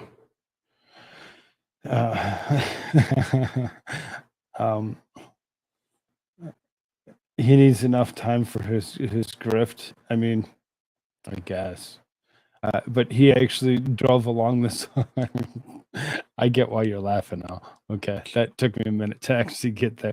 But as far as that goes, it's kind of an interesting ordeal to actually see how far this has actually gone where they have to erect a black curtain, what they're dubbing the Biden curtain, around the whole area to prevent people from actually seeing what they're actually doing.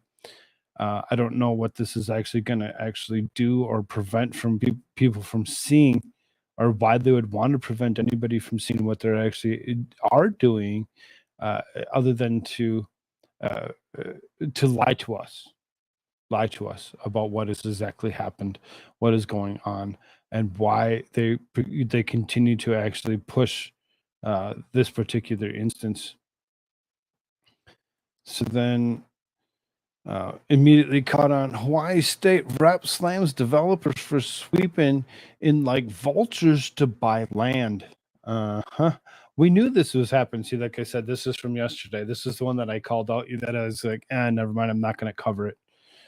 I need more to actually go ahead and make it worthwhile. Hawaii State Representative slammed real estate developer Monday for moving in on Maui following a devastating wildfire that left hundreds of dead or missing. The deadly wildfires destroyed many buildings in the town of Lahaina. And August 8th, killed at least 114 people and left hundreds missing.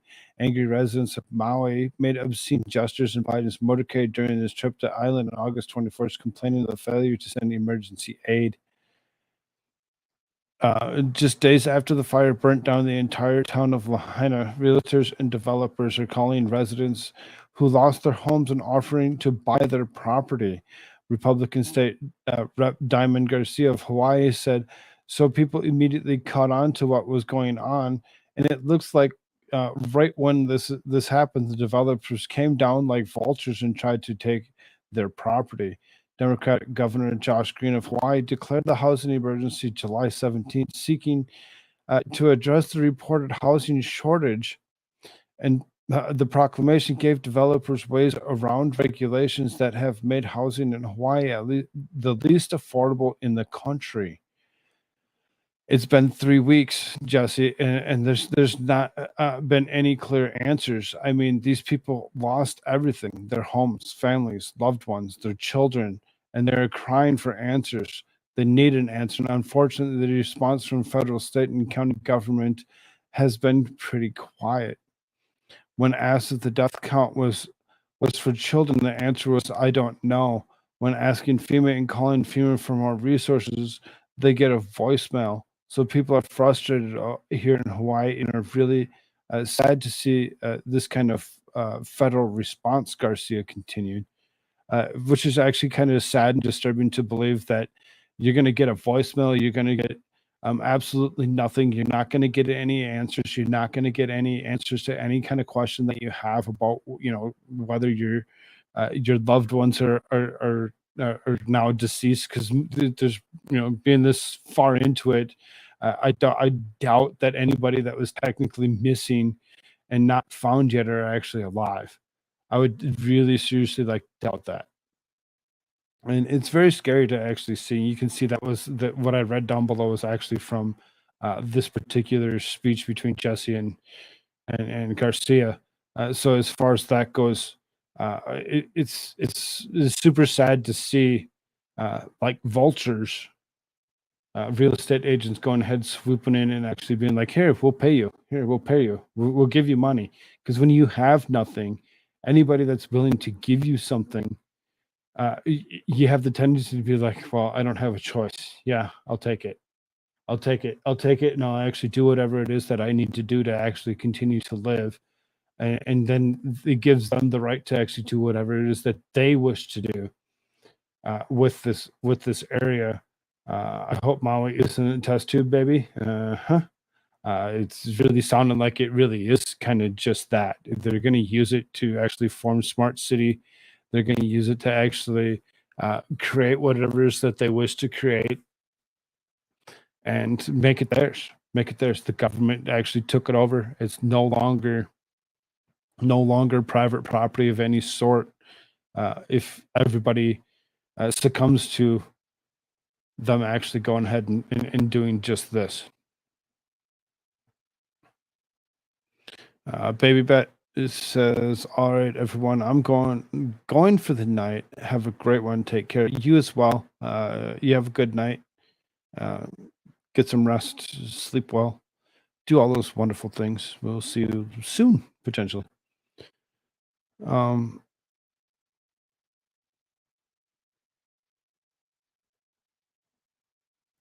so then this one, it says Hawaiian Electric denies responsibility for Maui fires, claims power lines were shut off hours before the wildfire started.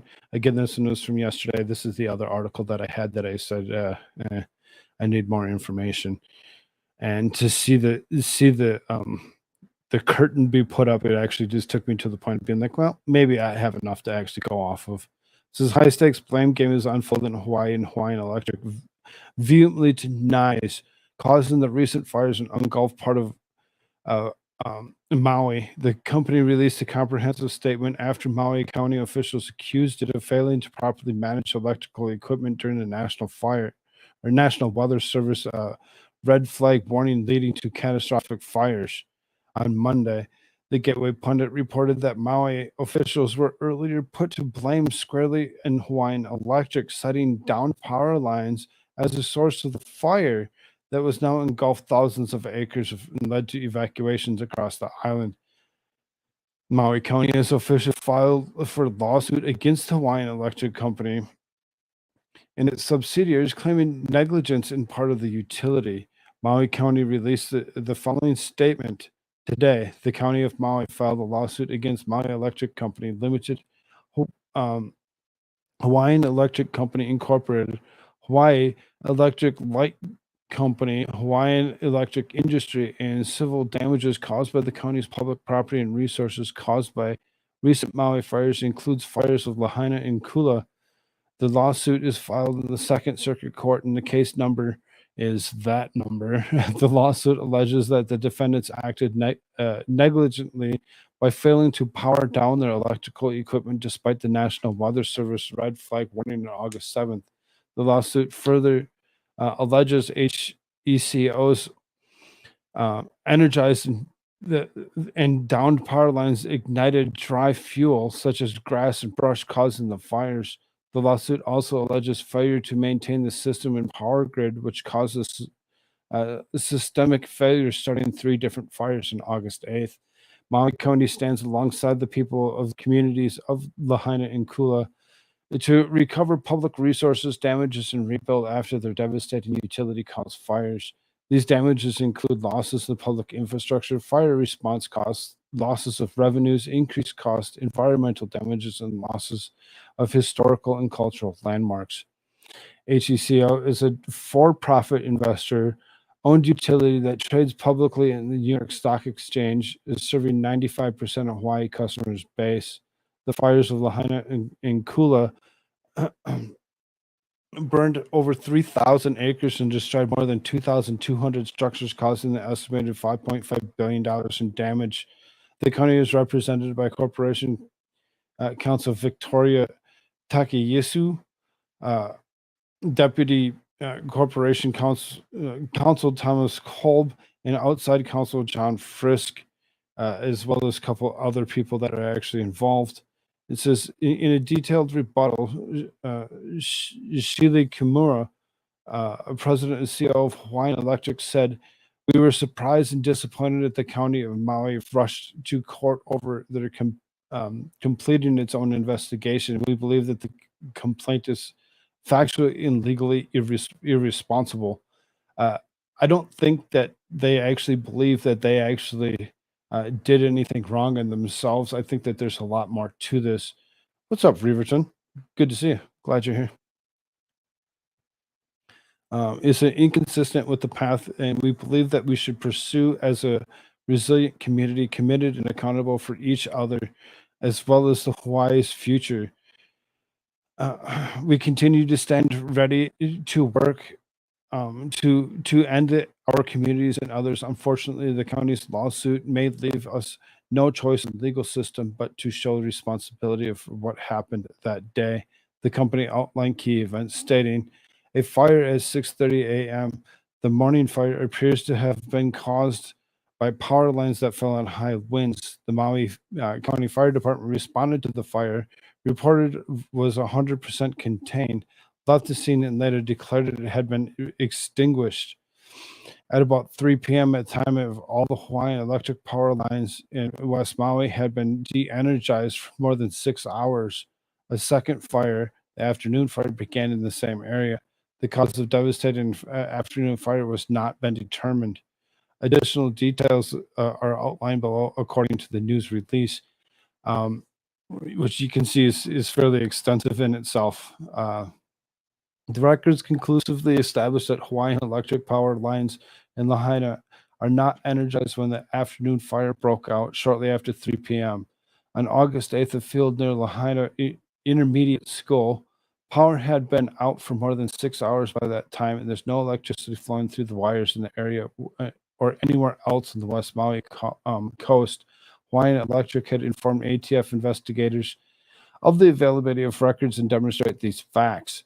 They actually have records that actually show that they actually did power it down, but they're still being sued. They're still being sued by who? Oh, the people? Is it the people that's suing the power company, or is it the government that's going after the power company for the money so they can go ahead and they can actually rebuild the city behind this black curtain that they had just put up to actually turn it into the city that they wish it to actually be, as opposed to what it was originally, wiping out all of its history. The small morning fire is seen in videos taken by local residents, began more than 8 hours earlier. These videos show that power lines had fallen on the ground in high winds near the intersection of Lahaina Luna Road and Hukahau Street in approximately 6:30 a.m. A small fire that can be seen by the downed vines spread into the field across the street from the intermediate school. The Maui County Fire Department responds promptly to the morning fire. According to the department's public statement that morning at 9 a.m., the morning fire was 100% contained. We kind of read some of this up in some of the other stuff that was actually going on. So if it sounds like we're repeating it ourselves, it's because we kind of are. The Maui County Fire Chief subsequently reported that the fire department had determined the morning fire was extinguished and the fire was left the scene by 2 p.m. Once the fire was out, Hawaiian Electric emergency crews arrived in the Luna Road in the afternoon of August 8th to make repairs. They saw no fires or smoke or embers. All lines in Lahaina remained G-energized and all powers in the areas remained off. Shortly after 3 p.m., while the power remained off, our crew members saw a small fire about 75 yards away from the Lahaina Luna Road in the field near the intermediate school. They immediately called 911 and reported the fire. By the time the Maui County Fire Department arrived back in the scene, it was not able to contain the afternoon fire and it spread out of control towards Lahaina. The county's lawsuit just distracts from the important work that needs to be done for the people of Lahaina and Maui, said Scott Sau, president and CEO of AGI. Since the devastating fire in Lahaina, Hawaiian Electric focuses has been supporting all those who have been impacted and helping Maui recover. HEI stands for Hawaiian Electric in the community in rebuilding Lahaina and empowering the thriving future of Maui and the other islands we serve. The company's statement also included a section of forward-looking statements emphasizing that the future projections are subject to risk and uncertainties and accuracy of assumptions concerning HEI, Hawaiian Electric, and other subsidiaries. As this battle of words and lawsuits continues, Maui residents are left wondering who is truly at fault as they grapple with the aftermath of devastating fires. Investigations are ongoing and both parties remain under scrutiny in the attempt to control the narrative around this calamity. The Gateway Pundit previously reported that the leaked letter revealed that Maui County officials had instructed Federal Emergency Management Agency, FEMA, to immediately halt posting images and videos related to the recent Maui wildfire disasters. The email reads, "Out of respect for those who perished, we are asked by the Maui County officials to pause the posting of social media and elsewhere new imagery and damaged disaster debris starting now. They're asking for a full stop on disaster imagery going forward. At this time, we have not been asked to take any photos or videos down. Our team on the ground are coordinating with the county in further guidance to ensure remain fully aligned. Cultural sensitivity is the utmost importance in all the response and recovery activities to the disaster. FEMA being told that they can't take photos or videos of anything that's actually currently happening in and around Lahaina or Maui in itself, it is really seriously kind of concerning to actually see how far they're actually going with this. I believe that there's a lot more to this that they're not leading us, or that they're leading us away from. I think that there's something uh, that they're attempting to do to actually take over all in any and all territory in this area. They burnt it down, potentially, on accident, for what it is. We have no clue exactly, but fingers are being pointed at Hawaiian Electric when it comes down to it. And if they can point fingers at Hawaiian Electric and they can actually make it sound like that is exactly what did happen, they can actually go ahead and they can make them pay for everything that is going to come out of this in the near future, as opposed to the government have to step up and actually foot the bill. Somebody's going to have to pay for it, and these people need places to actually live. Oh wait, they're all still missing. There's nobody to actually take care of. Oh well, I guess we'll just kind of leave it at that. I mean, it's really kind of disturbing to see how far they've gone, and I don't like it. I think it's something that really needs to be looked into, and they're disallowing people to actually do so. They're disallowing people to actually do so. So that was Hawaii. In a somewhat of a nutshell. There's a lot more to go along with it. There's several people that are out there that are actually videoing all of this stuff that is actually happening in and around the areas. Um, We're going to kind of move on just a little bit. If y'all haven't hit thumbs up buttons or like buttons, please do so. Do all those YouTube and or Rumble like things. Share this stuff out to all these places you like to share things. Let people know where you'd like to hang out. We're going to actually push on to see if we can't get, we're at 2 hours. Not too bad. Not too bad. We got quite a bit to go yet. Make sure that you bookmark yourself for anything else that actually could happen, so that way if you decide to actually crash out, you know where to actually come back to. I'm going to add a stream marker yet one more time.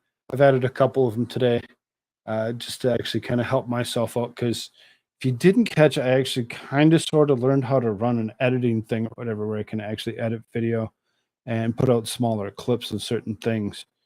You might see some of that actually coming out in the near future as I get better at how that actually works. So, like I said, kind of move on. National Archives acknowledges 5,400 Biden pseudonym emails, faces lawsuit for their release. Oh, just a few emails. Maybe you should have done what Hillary did. Destroyed the server. Oh.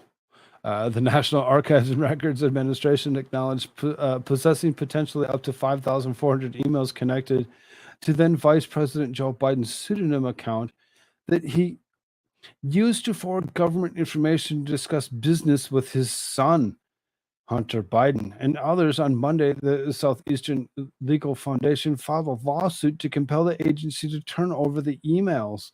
The nonprofit constitutional legal group that filed the lawsuit said that the archives confirmed that Biden used pseudonyms of Robin Ware, Robert L. Peters, and J.R.B. Ware. Kind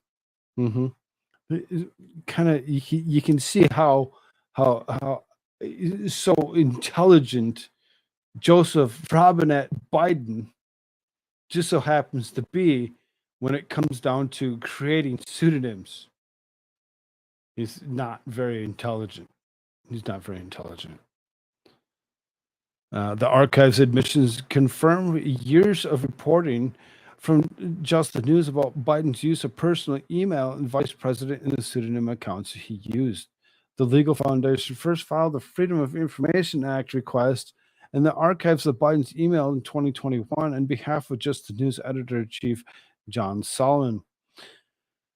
The Legal Foundation renewed the initial request last year with a second FOIA request, but the archives was failed to produce a single one of these emails. Monday's lawsuit turns up the pressure on the archives and release of documents. All too often, public officials abuse their power by using it for personal and political benefit. When they do, many seek to hide it. Southeastern Legal Foundation General Counsel Kimberly Herman said the only way to preserve governmental integrity is for NARA to release Biden's nearly 5,400 emails to SLF and thus the public. The American public deserves to know what is in them. Sure do. Let's go. Bring it up. Let us all see exactly what's in all these emails, these 5,400 emails, and let us actually read up on what he actually did do, who he actually talked to, what he talked to them about, and why he felt the need to actually use his political stance to actually, enrich his son as well as himself. The Legal Foundation is not the only group trying to obtain Biden's emails. Earlier this month, House Overreach Committee Chairman James Coomer asked the archives to turn over Biden communication as vice president with his son and his business partners. Really? House Oversight Committee has actually been doing a very good job, and they've actually been pushing to actually get all this stuff turned over. Now that they've actually gone ahead and found 5,400 emails that go along with everything that had actually been, it's really something to actually see how far they can actually go with this. Anybody that actually went ahead and voted for Joe Biden, go fuck yourself, as you just gone ahead and you actually fucked all of us as we actually run into these issues of his ignorance himself. And that's something that's so fun.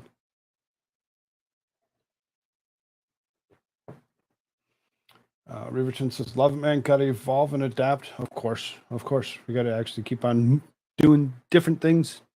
Speaking of doing different things, we're actually doing different things like having conversations with Koolfrogg, which when it comes down to this coming Saturday, I actually have the likeness of Radix Firm. Christina is actually joining me. It should be a great conversation to actually go through some of the stuff that she's actually dealing with, as well as V Radio joining me next Monday for conversation again. Should be about 7:30, I believe, Eastern. So it should be fun and very interesting to see these conversations that are actually going to come up out of different people coming and joining me. Always trying to grow and continue to make better of myself and this channel. If you haven't done so already, please bump those like buttons, share this stuff out.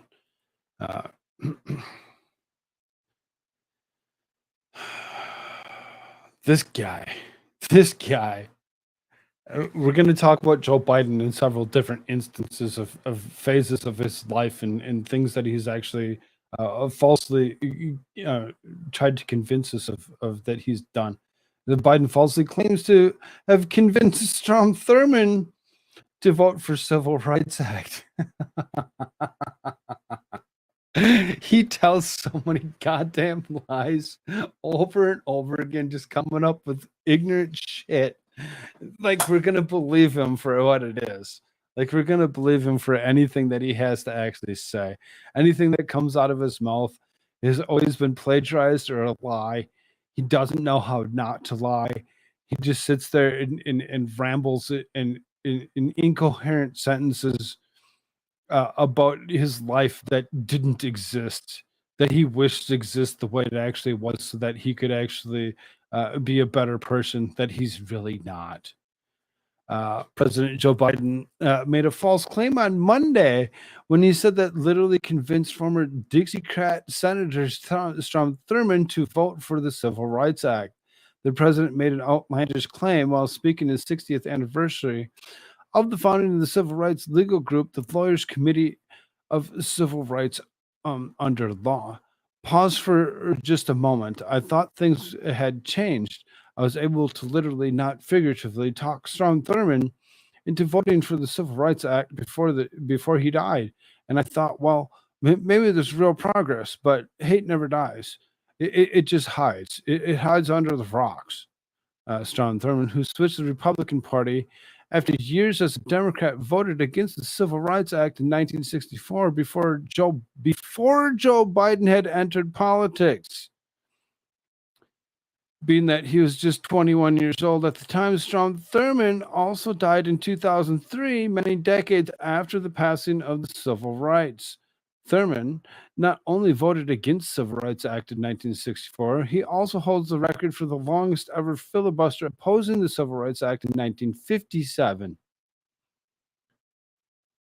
This ignorant piece of shit in Joe Biden. I'm going to actually stop that for 2 seconds. We'll bring this back up so we can actually hear this, what he's actually saying here.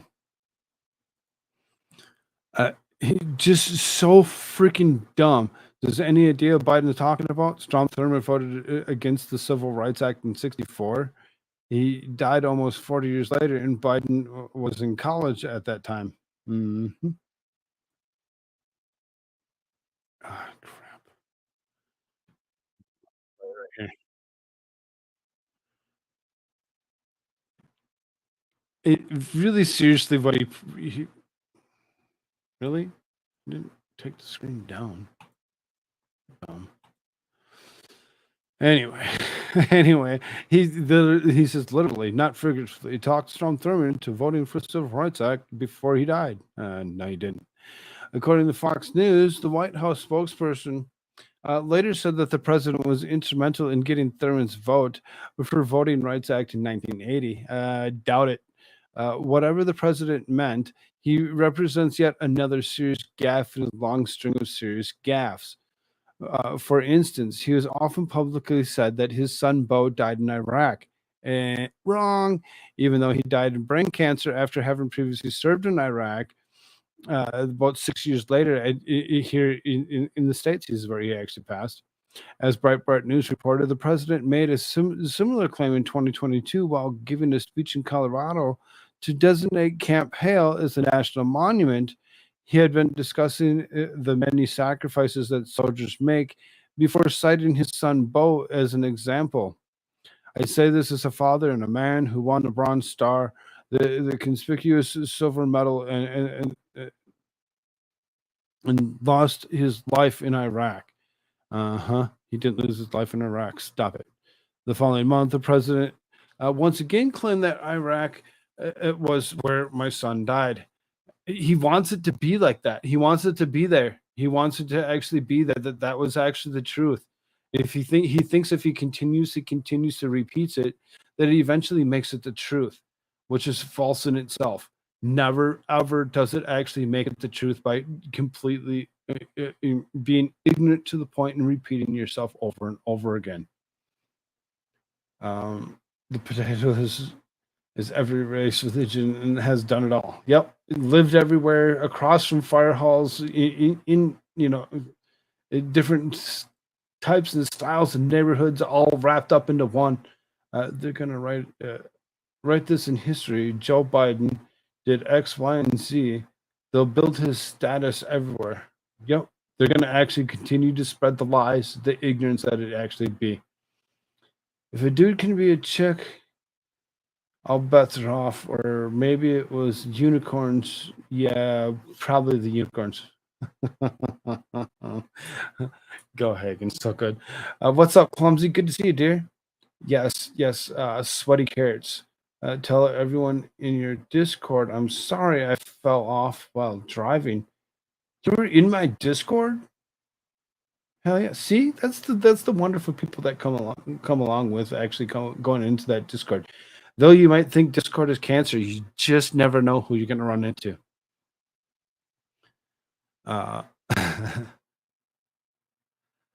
In May of this year, the president used the backdrop of conversation with U.S. servicemen to once again falsely claim Bo died in the Iraq War.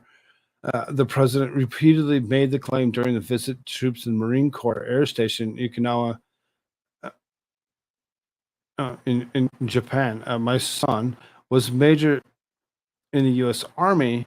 We lost him in Iraq. No, you didn't. No, you didn't. According to New York Post, the traveling press corps were kept far enough away from the remarks were inaudible. The White House press office did not put out the official transcript, almost allowing the air to escape public notice. In late September 2022, the president appeared to call out for now deceased Rep. Jackie Walorski when giving a speech to the White House event. Jackie, where are you here? Where's Jackie? I totally remember when he did that. It's so ignorant. He's like, oops, I called somebody out that's not here. I didn't think she was going to be here. He added, yeah, sure, you didn't think she was going to be there because she was freaking deceased, you ass. Such a jerk. He continues to go ahead and he's spewed lies over and over again. He likes to actually think that he actually did so many things that he never done. And this is the latest of the lies. The latest of the lies of him actually going ahead and actually trying to make people believe that he had something to do with Strom Thurmond actually, going along with Civil Rights Act that he never went along with, and died several years later. Is the ignorance is beyond. It really seriously is.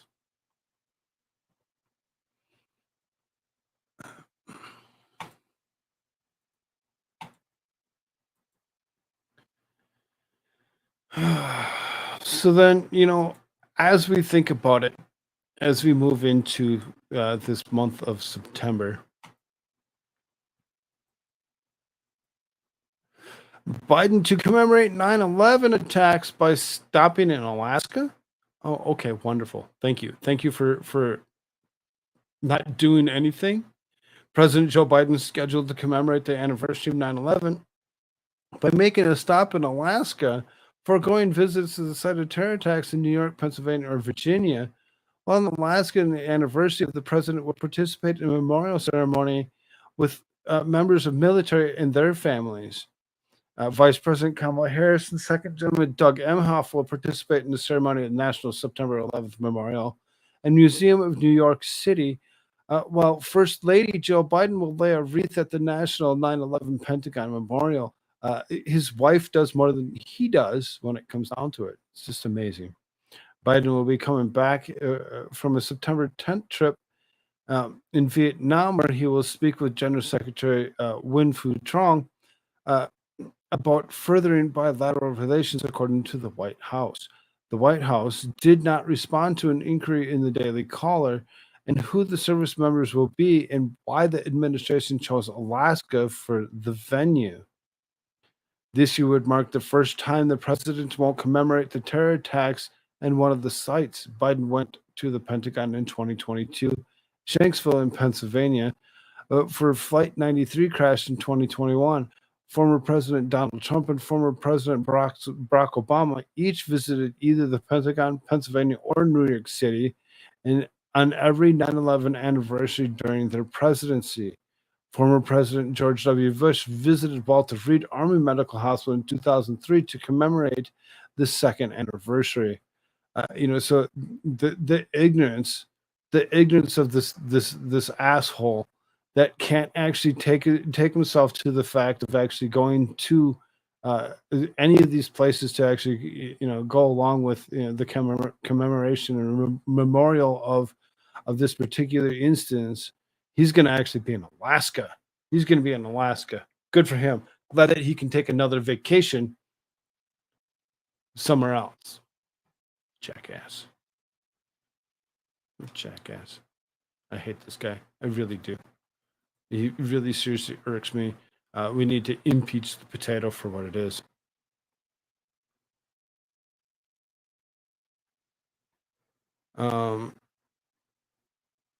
So then,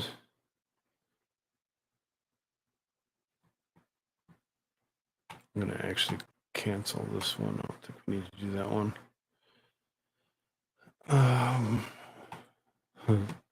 This one I'll do. What is Biden brand? Peter Ducey pushes KGB to answer questions of Devin Archer's testimony about Hunter Biden. these interactions that these two have are just. I've missed you. Welcome back. Thank you. It's good to be back. Yeah? How's baby Kareem? She's good. She Oh, baby KJP. very nice to her dad. Oh, during your Just your like leave. adult KJP. Oh, that's good. I like that's good. Okay. I have another question that you probably were not expecting. Okay. Does President Biden want to limit Americans to 2 beers a week? Yes, they where's do. this coming from? Maybe I didn't miss you so much. Where's this coming from? All right. Well, Dr. George Koolfrogg, who is the director of the National Institute of Alcohol Abuse and Alcoholism, says the U.S. may soon follow Canada and recommend just 2 beers a week. How do you guys think that's going to go? Let me tell you what I'm not going to get involved in. Are you ready to be limited to how much you can actually drink? When they tell you that you're going to be limited to 2 beers a week, and that's all you can actually have is 2 beers a week, how many people, how many YouTubers you think are actually going to go to the point of being like 2 beers? Yeah, go fuck yourself. And they're going to go there, they're going to put a case right next to them, and they're going to drink the whole damn thing. While on screen laughing at them as they actually try telling you that you're limited to 2 beers a week, and nobody's going to listen to their bullshit. Nobody's going to go on. Anybody that goes along with the ridiculous thought of limiting how much beer you can actually consume, I really believe you're going to be greatly mistaken. In that question right there, I have no idea. I've not seen the data. I cannot speak to this. I will leave it to the experts. And I'll leave it to the experts, as I have no idea, have no clue. I'm Jean-Pierre, and I have no clue what the fuck I'm talking about. Thank you for coming here and asking me some question that I cannot even come up with an answer for because I have no clue what I'm doing. The beer companies would protest potentially. There's going to be something that's going to come out of this. There's going to be a big uproar. You're going to tell us, one of the largest alcohol consuming countries, to actually be limited to what we can actually consume? Nah, not going to happen. and not So weigh if in. the experts say 2 beers a week, that's okay with President Biden. I will leave it to the experts. I'm just not going to comment on that. Okay, something else. The Secret Service is paying $16,000 a month now to stage near Hunter Biden in Malibu. Who's paying for that? That's a question for the Secret Service. Okay. That's the question for the Secret Service. Who the fuck are you? What's your job again? Why is it that you can't actually go ahead and give us your stance on any of this? You just could be like, I can't answer you. I have no clue. I have no clue what the hell I'm even talking about. If the combined Dylan limiting Americans to 2 beers a year, we'll have officially the most woke campaign ever. I think you're about right, Riverton. I think you're about right on that. It's a secret. Shh. Yeah, we don't need to know who's actually paying for him to actually live in this extravagant home that he actually be living in. Hunter Biden is reportedly selling art to pay for his $15,800 a month rent in Malibu. How can you guarantee that people are not going to be buying this art to gain favor with the president? That is a question for Hunter Biden and his representatives. It's a I question know. of I hear. ethics at the White House. We know I that hear one of your the art question. buyers got a job from the Biden administration. Can you guarantee that there's I no hear. quid I pro hear your quo? question. I'm not going to get involved in this. That is a question for Hunter Biden's So, representatives. but She can't. I can't answer you. I can't answer you. I have no clue what the hell I'm talking about. I'm just gonna sit here and spread nonsense. The Broken Baker. What is up? Good morning to you. Good to see you. Glad you're here. Jimmy says, "Oh, I hate her for this." Yes, I know. She's so ignorant. It's disturbing to see how far she has actually gone with everything that she's ever done. She doesn't know how to answer a damn thing, and she's going to sit on that ignorant stool and spew absolute nothing because she has nothing. We know that from a Hunter Biden associate now that he sold the appearance of access to then Vice President Biden. Are you confident that he has stopped doing that? That is a question for Hunter Biden. If somebody is selling the appearance of that is a question for Hunter Biden and his representatives. I don't know how to answer you. I have zero answers to give you, and I'm going to continue to not give you a single answer whatsoever. Imagine getting her level of pay with her skill level. Well, skill level is non-existent, so her level of pay, even if it's $1, is too much. It's still too much. Click out, Jimmy. You have more skill level than she does. I hear it from you every day as I hear your voice. I really do believe that you have a higher skill level. You actually can answer a question when asked. to then Vice President Biden. Are you confident that he has stopped doing that? That is a question for Hunter Biden. If somebody is selling the appearance of access That to the is- White House, that that's a is- question for the White House. No, that is your, I don't know, how you're. That is your I don't You're perceiving That's that. sworn testimony by Devin Archer. He I said. am just not, Peter, I'm just not going to get into this. I'm just not. So this testimony, since the last time that I was in here, Devin Archer talks about how he and Hunter Biden tried to profit off the Biden brand. What is the Biden brand? I'm not going to get into it from here.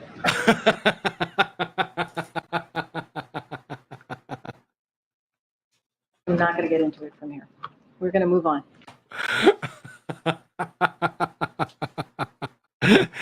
What? You threw me a whole bunch of freaking fastballs, and I don't know how to hit those. I can only hit softballs. Come on now. Come on.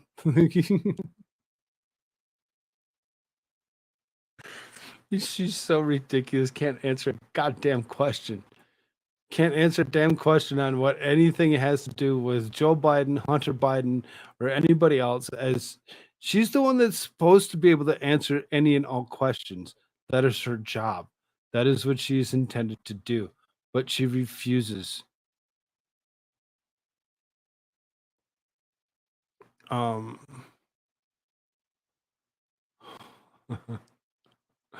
So okay, so let's see if I can't see if I think this one should actually give me abilities to actually watch from here.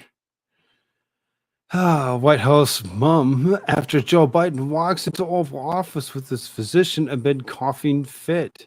Joe Biden on Monday is spotted walking into the Oval Office with his physician, Dr. Kevin O'Connor, after he has been coughing up a lung.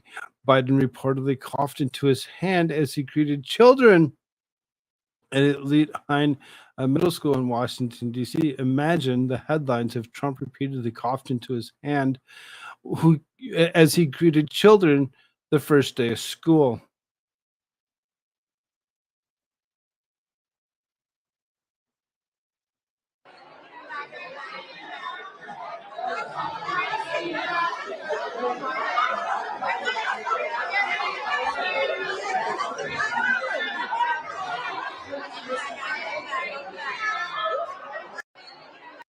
This is the legit clip.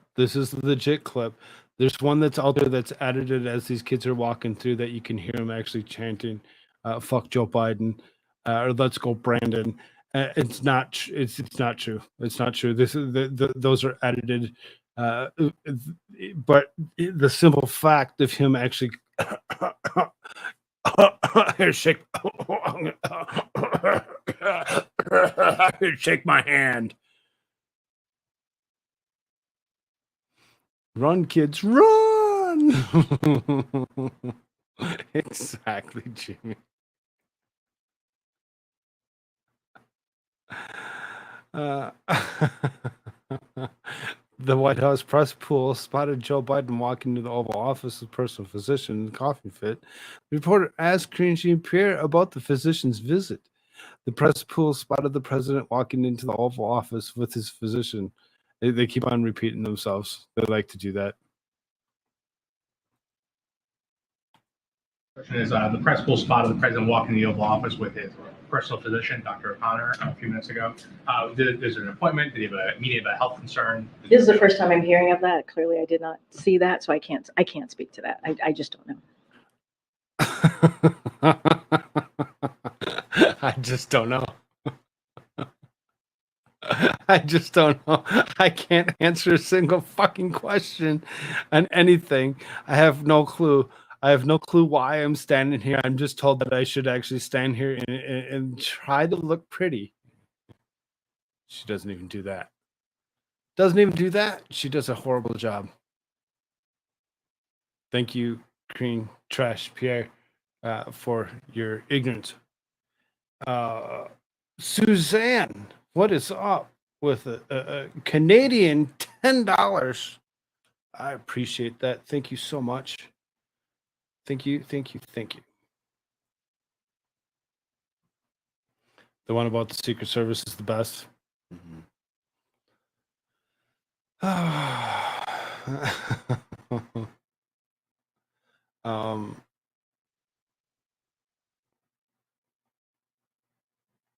What's this one? Oh, this one should have been before the last one. Oh well. We'll play it anyway. Because, why not? I mean, the idea that we're sitting here, I never thought that I'd be president, let alone be president, and having a discussion on why books are being banned in American schools. And I never thought that I'd be president. Nonetheless, be president while books are being banned. When it comes down to the books that are actually being banned and which ones those actually are, you might have to actually question yourself how much you actually like to sniff children. Suzanne says, member for 6 months says, wish it was more fragment. It's more than enough. I appreciate it. Thank you so much.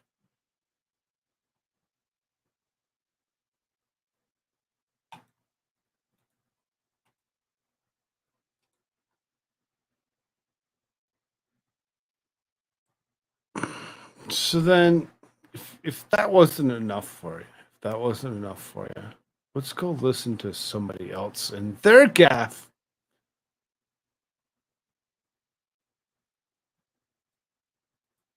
Can you guess who that would be? Divinity, if you're listening. Sorry, dear.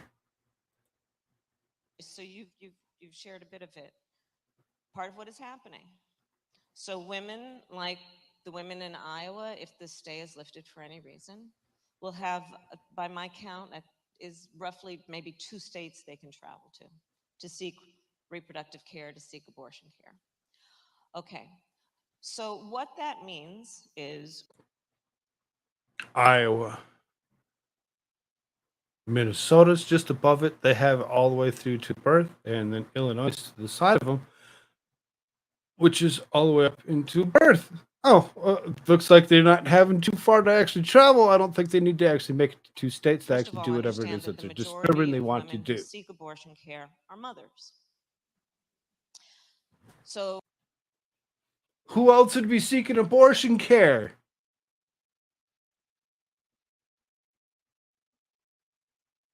Not just the mothers, really? That means she's going to have to figure out childcare. And if she is a single parent, she's going to have to be able to pay for that childcare. She's going to lose time for work. Maybe she has paid family leave. Maybe she doesn't. Maybe she has paid sick leave. Maybe she doesn't. She will have to be able to pay for a plane, train, bus, gas. Most Americans are a $400 unexpected expense away from bankruptcy. She may have to stay overnight. That's hotel. If she is traveling, like one example is a young woman who she and her husband wanted to be pregnant, and she was going through a miscarriage, and she had to travel from Texas to Seattle because that's the only place she could receive care. To kind of go back just a little bit, so she said something about $400. Most Americans are about $400 in unexpected away from filing for bankruptcy. When it comes down to it, I mean, who caused that? Who caused that? Who do you think caused that? Oh yeah, yeah. This administration, in their ignorance, Riverton became a YouTube member. Welcome to the Frog Army. I appreciate that. Thank you so much. There's a lot of things that actually come along with become a member. Those conversations with Koolfrogg that actually happen on Saturdays at 8:30 Mountain Standard Time, as well as a couple others that couldn't make that certain time frame. Riddick's Room this weekend. You get V Radio come up on Monday, and lots of others. I actually have myself scheduled up for the next like 70-ish days or something or whatever with different people scheduled to actually show up for those. It also gives you a Discord link. You can actually make it in Discord. Discord I do not require you to continue to pay to get into Discord. If you can't afford it next month, it's okay. That won't go away, but the members only streams, the interaction there is something to actually look forward to. To help her survive this. So this means that this woman has to afford a ticket. Now, just let's think about it, break it down. Go to an airport. Stand in line at TSA. What's up, Jacob? Get on a plane with a bunch of strangers, knowing what's happening to her body right now. Endure that plane ride. Go through another crowded airport. You see what I'm saying? You see what I'm saying? You see what I'm saying? Do you understand the words that are coming out my mouth? No, just dumb bitch. Dumb bitch. I hate this lady. She really disturbs me. She really disturbs me with the ignorance that comes out of her mouth when it comes down to it. The story. So you've let's pause that for a second. So this is in the midst of President Biden's campaign in Bidenomics and American voters. Vice President Kamala Harris is curious admissions, speaking out of the cost of getting an abortion. She stated that the most Americans are $400 unexpected expense away from bankruptcy. Of course, as the most dramatic White House economic claims, it wasn't exactly true, but you have to give her credit for raising the counter narrative, and the Biden administration is otherwise choosing to ignore the fact that the American families are in trouble, deep trouble, and it's far more significant than Bidenomics can conceal. Harris's point comes as a recent Morning Consult survey that found that the third quarter of the year, only 46% of Americans could cover a $400 unexpected expense without going into debt. That's not the same as being $400 away from bankruptcy. But it's still really bad. It shows how expenses in the commonplace as a surprise car repair or medical bill are forcing many Americans' families into debt at a time that interest rates are disturbingly high. It also raises a very disconcerting question. Is this the new Bidenomics normal? Let's look at the data.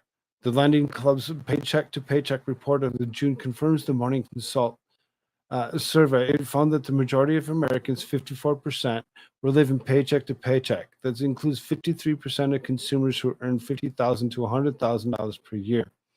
So this problem extends well beyond lower income families, although it certainly hits you harder the less you have. Of course it does. It's always going to hit you harder with the less you have. It's always going to be a thing. And it's really seriously disturbing to see how far this has actually gone. So then it says, but what about personal savings? Americans received a lot of cash from the government during the pandemic. In fact, when Biden took office, Americans had $2.3 trillion in personal savings. The number shot up by $5.7 trillion following Biden's March 2021, ironically named American Rescue Plan. But in June of this year, mere 27 months later, personal savings had dropped by nearly $5 trillion and much is diminished of 862 billion. They don't want you to have a savings because if you have a savings, that means you can actually have things that you don't need. You don't need things to be happy. They want you to have nothing and eatsy bugs. Again, it isn't just lower income Americans who have watched their savings diminish. According to Bloomberg analysis, the average middle class household has lost over $33,000 in real wealth in just the past year, which is kind of true. It's kind of true. The situation is so bad that Americans are even draining their 401k plans to cover expenses. According to Bank of America's analysis of the client's employee benefits programs, 36% more people drained their retirement accounts to make ends meet in the second quarter of 2023 as compared to the same period last year. So, where did all that money go? Well, you may have noticed that Bidenomics induced inflation has driven the cost of living up a lot. Let's look at the dollar terms in which how most Americans experience inflation. The Bureau of Labor Statistics publishes a consumer price index each month, a common measure of inflation. CPI takes a basket of commonly purchased goods and services and prices them on a monthly basis. In January 2021, when Biden took office, and the basket cost was $261.50. In July of this year, the basket cost was $305.70. This is a huge 16.9% increase in only 2.5 years. It also larger than the CPI increase for any full 4-year presidential term since the 1980s, and Bidenomics has 16 months to go. Exacerbating the problem, wage growth has failed. Keep pace with the inflation, increase only 13% since Biden took office. When you're living paycheck to paycheck, as most Americans are, that kind of disparity hurts. So with savings increasingly depleted and wages failing to keep up with the increased living expenses, many Americans are resorting to credit cards in an effort to make ends meet. According to Federal Reserve Bank in New York, in the second quarter of the year, credit card debt rose to $1 trillion, the highest number ever. And that amount of credit card debt is a huge problem, with 51% of Americans unable to pay off their entire balance each month. So they let it revolve into the next month at an average budget killing interest of about 15%.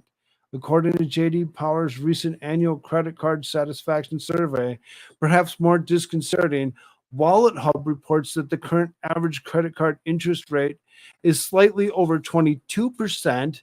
Either rate would be devastating or already stretched family budgets.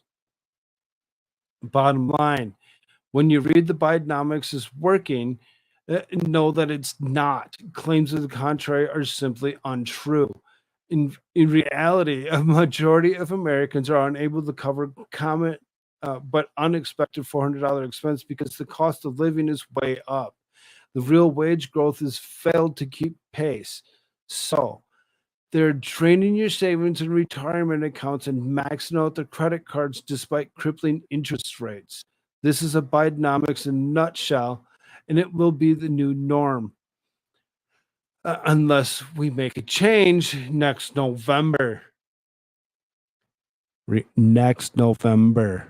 Remember that. Remember that. If you hate how things are actually currently working out, and you can't make a dime stretch like it used to, you can barely pay your bills. If an unexpected $400 expense gets in your way, and you think Bidenomics is actually working, you might want to think again.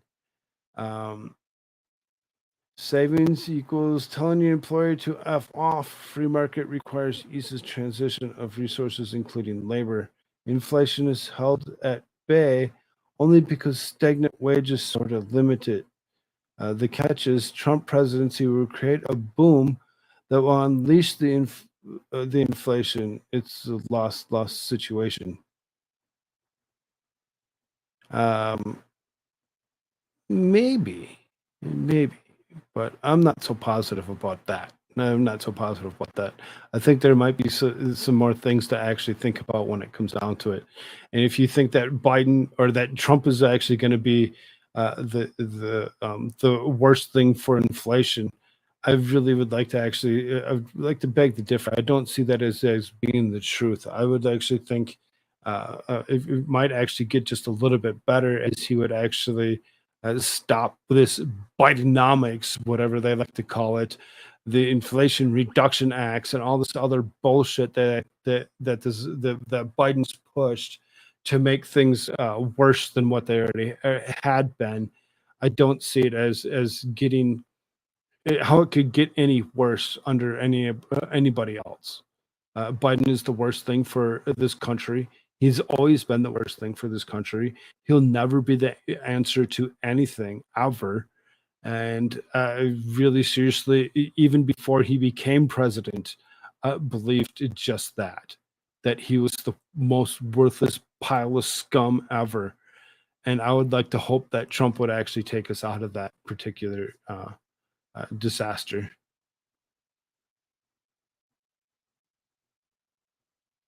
We just send them sweaty carrots. I mean, maybe. I mean, you only share your sweaty carrots with so many people. You don't share your sweaty carrots with just anybody. Just saying. Just saying.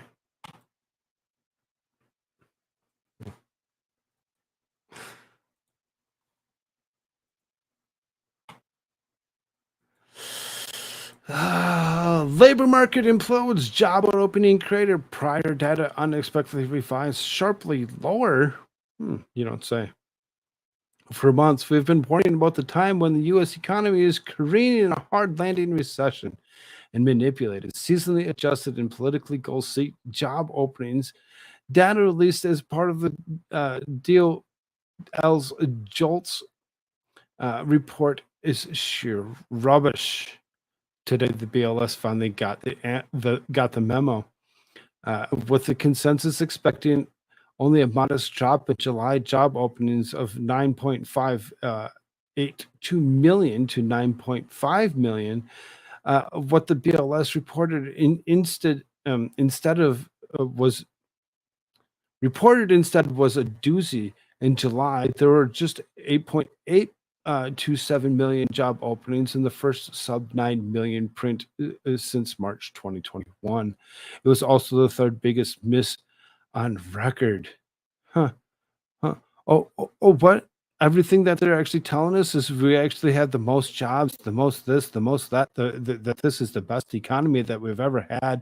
And making us want to actually believe such a thing is just ignorant. You can actually see numbers dropping, actually, economic release value, and you can actually see how off they continuously are with all of their projections that they've ever actually released. Everything that you see, every single graph, look at all of their graphs, everything from where it actually was to where to what it is off. Every single goddamn thing that this freaking administration's touched, they've ruined, they've destroyed, they've made it worse than it ever had been. I hate it. I hate it so much. I'm all in for Trump, but we're far from out of the woods with Trump re-election. I'm with you on that one, Jacob. Absolutely. I'm not saying that this is actually going to be something good for us to actually get to Trump. I think there's going to be a lot of work to be done no matter what, because this administration's tanked us so far. Oh, excuse me. What? You want me to share my sweaty carrot with just about anybody? I don't know.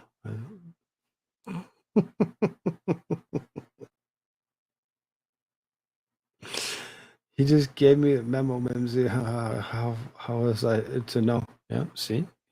should have known. You should have known. Only certain people get sweaty carrots.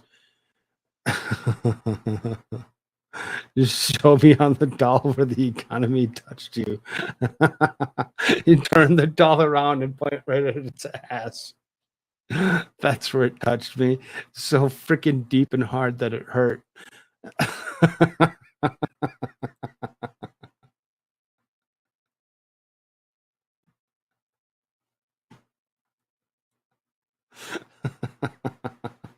Nice to see you, Levy. Glad you.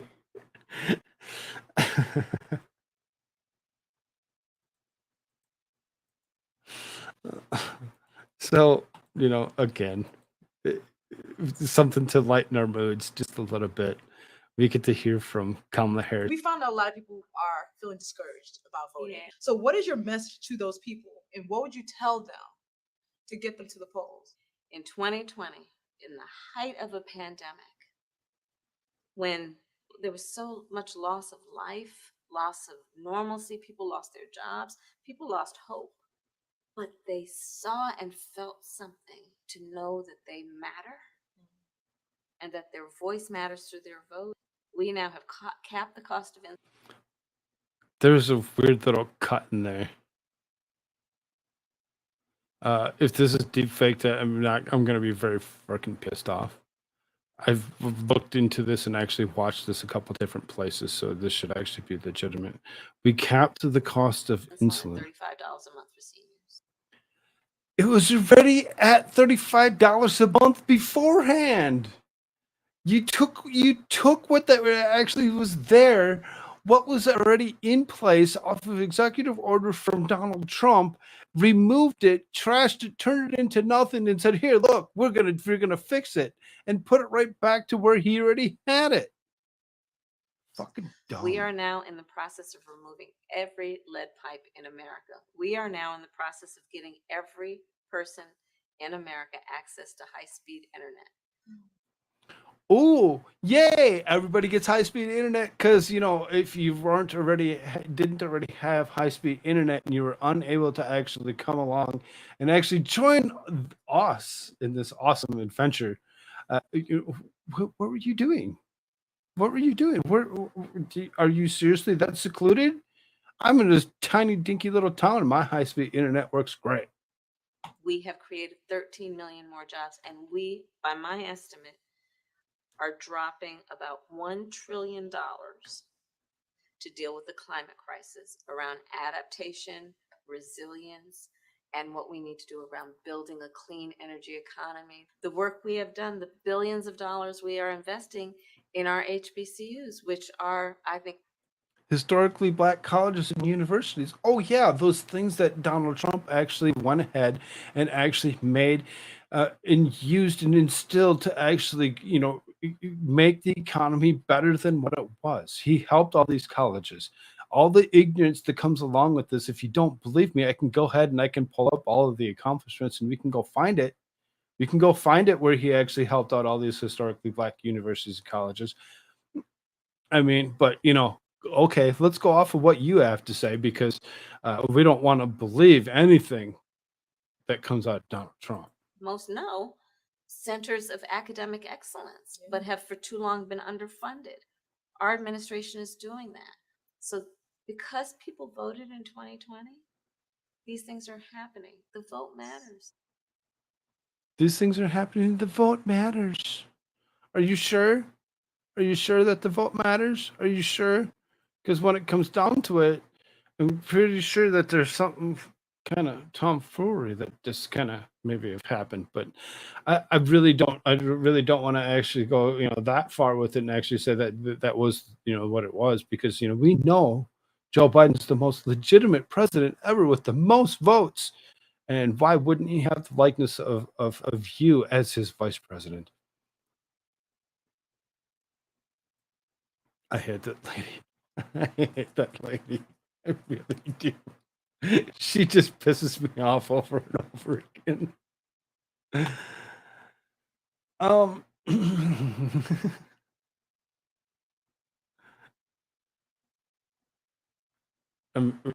We got a post-millennial thing coming up here, so I'm waiting this timer to go away.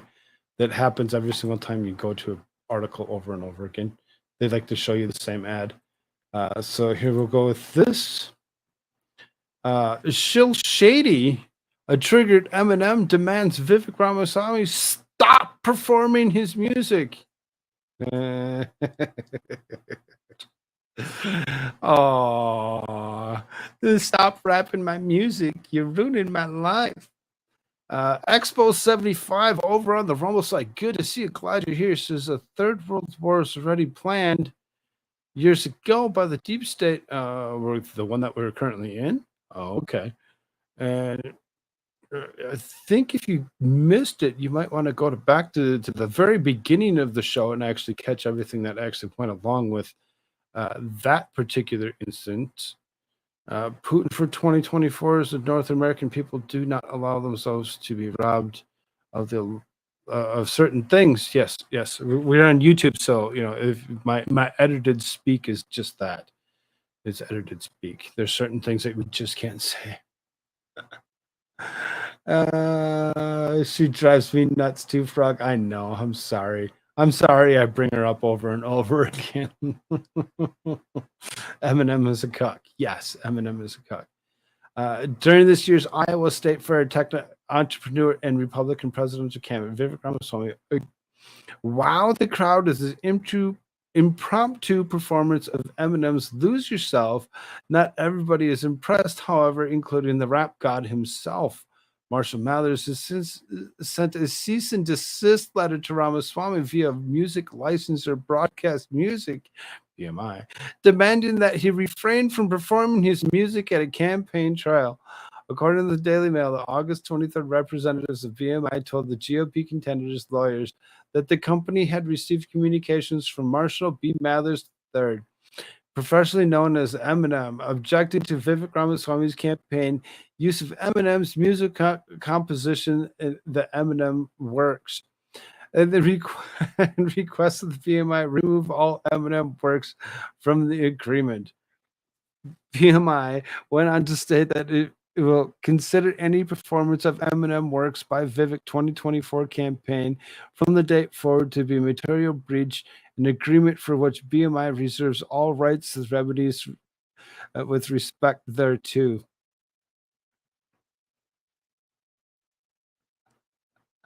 The GOP candidate responded to Mathers on X using lyrics from his song, "With the real Slim Shady, please stand up." He didn't just say what I think he did he?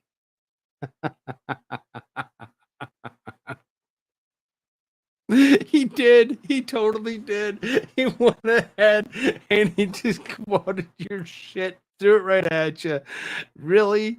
Why do you have to be such a cock when it comes down to it? It's just music. It's just music. If you're really that concerned about somebody actually using your music, fine, go fuck yourself with your own shit. Because when I enjoy myself some Eminem, I really do. I grew up to it. I've enjoyed it for several years, and always liked how he was able to actually, a white man was able to actually go ahead and sound like he did, and actually be able to, spit the lyrics that he was. For the ignorance of this asshole to actually go ahead and be like, you can't use my music because you're on the other side of the political aisle. Maybe Eminem needs to wake up just a little bit with his millions and millions of dollars and stop being this asshole. Ramaswamy's rendition of "Lose Yourself" came during his Fairside chat and Republican Governor Kim Reynolds, an event in which every candidate except Donald Trump partook. Wrong. When Reynolds asked him what he wanted as his walkout song, Ramaswamy named Eminem tune, but instead simply sauntering on stage, he took the microphone and belted out the lyrics, which is wrong. This right here is wrong, except for Donald Trump partook. Wrong. Over and over again, it's wrong. I showed up the next day, and I did just the same thing as everybody else did. I campaigned. Dumbass. It was soon revealed that Ramaswamy had long been a fan of rap music, the Eminem in particular. In an interview with the New York Times, he said that although he could not resonate with the backgrounds of many hip hop artists, he nonetheless identified with certain aspects of the genre. I did not grow up in circumstances he did, Ramaswamy said to Eminem, but the idea of being an underdog, people having low expectations of you, that part speaks to me. And as it could have and should have, he used it, to actually let people know that, hey, I actually, had, a hard time actually doing certain things. Yeah, he was more intelligent than most, and he actually used his brain. He learned how to do things and became an entrepreneur in himself, making millions and millions of dollars. So as far, go after him, go after him all you want. I don't think he's going to actually stop actually using your own words against you, Eminem. Could be a cuck.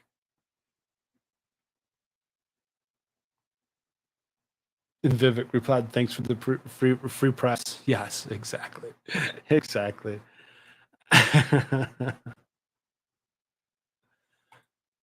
um, gonna kind of maybe potentially start kicking through with a lot of this a little bit quicker here. We don't really need to delve into this. Suarez, GOP presidential long shot suspended 2024 campaign. Suarez dropped out of the 2024 campaign. Thank you for actually dropping your 1% of voters that actually had anything to do with you. Oh, wait, you couldn't make it to the debates because you didn't have the money to. You had to have so many different stipulations to make it to the debates, and you didn't make it.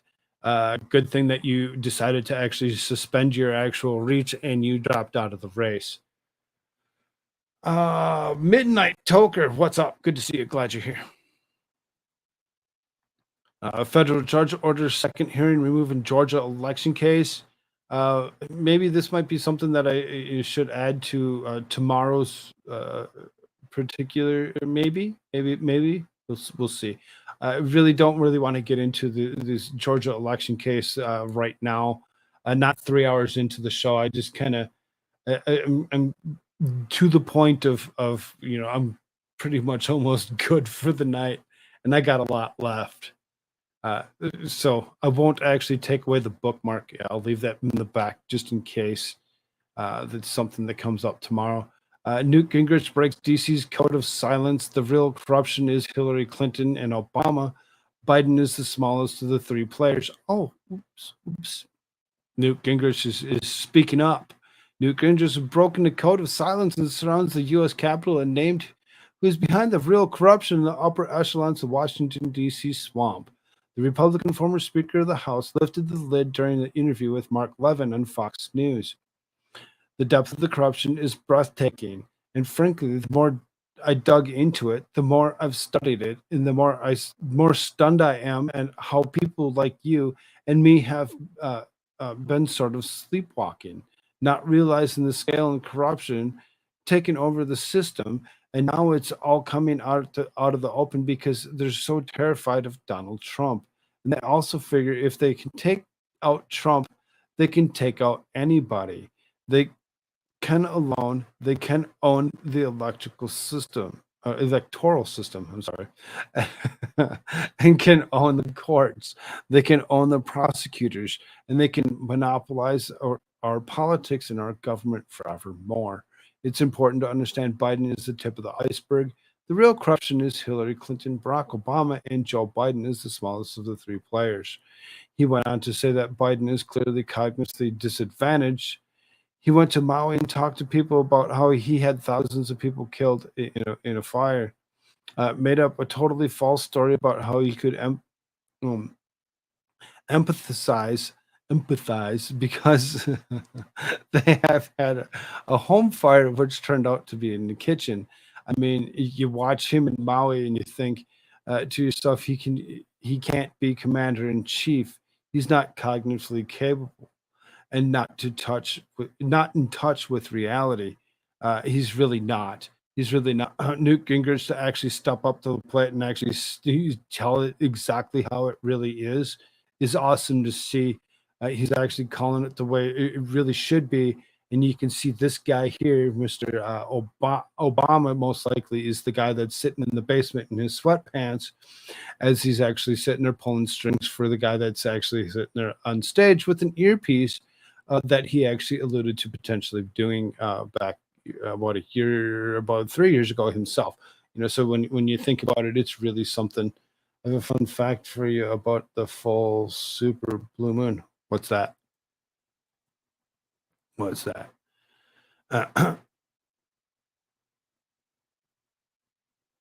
No, and I didn't remove the other article. It's about the same thing.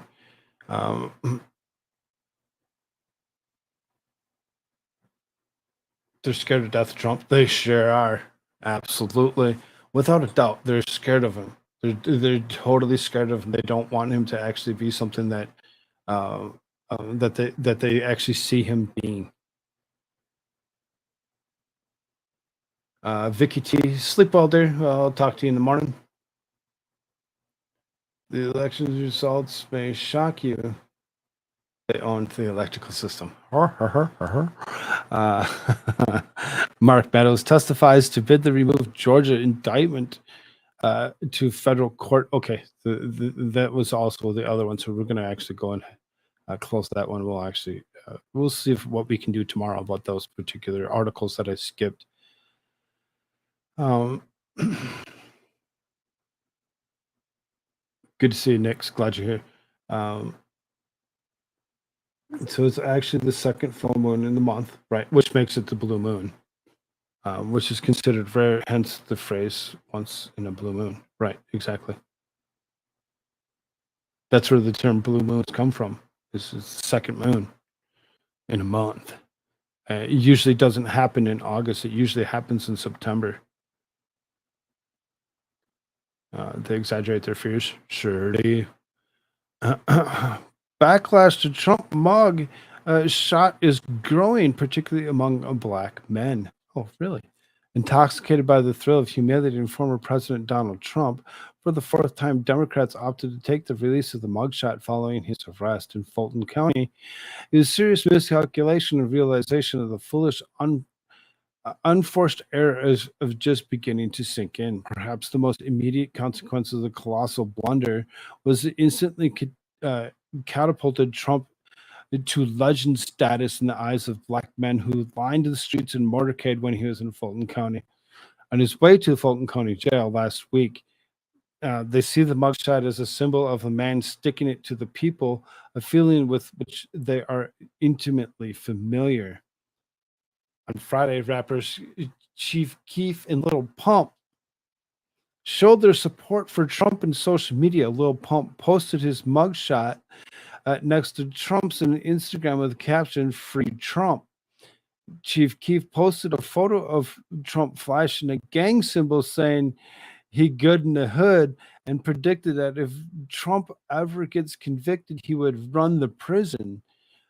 In a video that's since been viral on X, yes, look at what happened to Martha Stewart. She caught that felony. She goes to the cookouts with Snoop Dogg. She's endorsed, bro. Trump is a brother now. You go to jail in Zone 6 in Atlanta. They fucked up. Neighbors like went to jail. They believe in that shit. Yes, neighbors like neighbors that went to jail. They totally do. They love each other all so much. When people go to jail, you really seriously you find a new love and appreciation for the people that are there. Because you're all there for a stupid reason, most likely. Podcaster and convicted felon Antoine Tucker shared a message with his own. I want to say to the New World Order, the Illuminati, thank you very much for being stupid, dumb motherfuckers. We appreciate the fact that you keep elevating this guy. Donnie is Teflon Don. And as you see his caravan ride through the hood and you've seen all the love he got, When I tell you I speak for the hood, I tell you this sincerely. We don't like you anyway. We don't like the government. And this guy fucked over the black race for the longest. And we're watching you fuck with the only man that's ever offered black people anything. This neighbor wants to give us $500 billion. You want to you want to lock the neighbor up. It's really kind of disturbing to actually see how many people are actually coming out. It's awesome. They're all waking the fuck up to the situation, and they're actually calling it out for what it is. If that neighbor Trump gets convicted in of this crime and can still run for president, I'm voting for his ass. I'm voting for that neighbor. I'm voting for him. According to data website Statista, Trump won 12% of the black vote in 2020 compared to President Joe Biden's 87%. But national polls conducted this month before the mugshot showed Trump's support was growing significantly among this group, while Biden's was remarkably shrunk. Fox News poll conducted between August 11th and the 4th. I mean, when it comes down to it, if you know, they should have actually kind of realized some of this way back when Biden was with Charlemagne the God, and he actually goes ahead and says, if you don't know if you're voting for me or for Trump, you ain't black. They could have maybe all started to wake up then. And you know, some of them kind of maybe washed it over like, it's just something that he said. He's an old man. He doesn't know what he's talking about. To now, they're like, no, don't fuck with this neighbor. Fox News poll conducted between August 11th and 14th found that 61% of black voters support Biden compared to 20% for Trump. Likewise, the Quinnipiac poll released in August 16th showed Biden with the support of 73% of black voters compared to Trump with 20. Several other polls had shown similar results according to Messenger. It's important to note that just a small percentage of gain in support among the important group could turn an election. Perhaps that's why, after initial excitement of finally releasing a mugshot and other nemesis wore off, liberals began to grasp the enormity of the error, and naturally, they're blaming it on Trump. In the piece titled "The Mugshot is a Warning," The Atlantic's Megan Garber wrote, Donald Trump's booking photo was supposed to be an exercise in humility. He turned it into a threat. It's a portrait. It is a portrait, and at the end, Trump glares directly in the camera. He sees he he glowers. He turns the studies. It turns in a studied performance. Photos like this are typically an exercise of enforced humility. Trump's is a display of ongoing power. He treats his mugshot as our menace.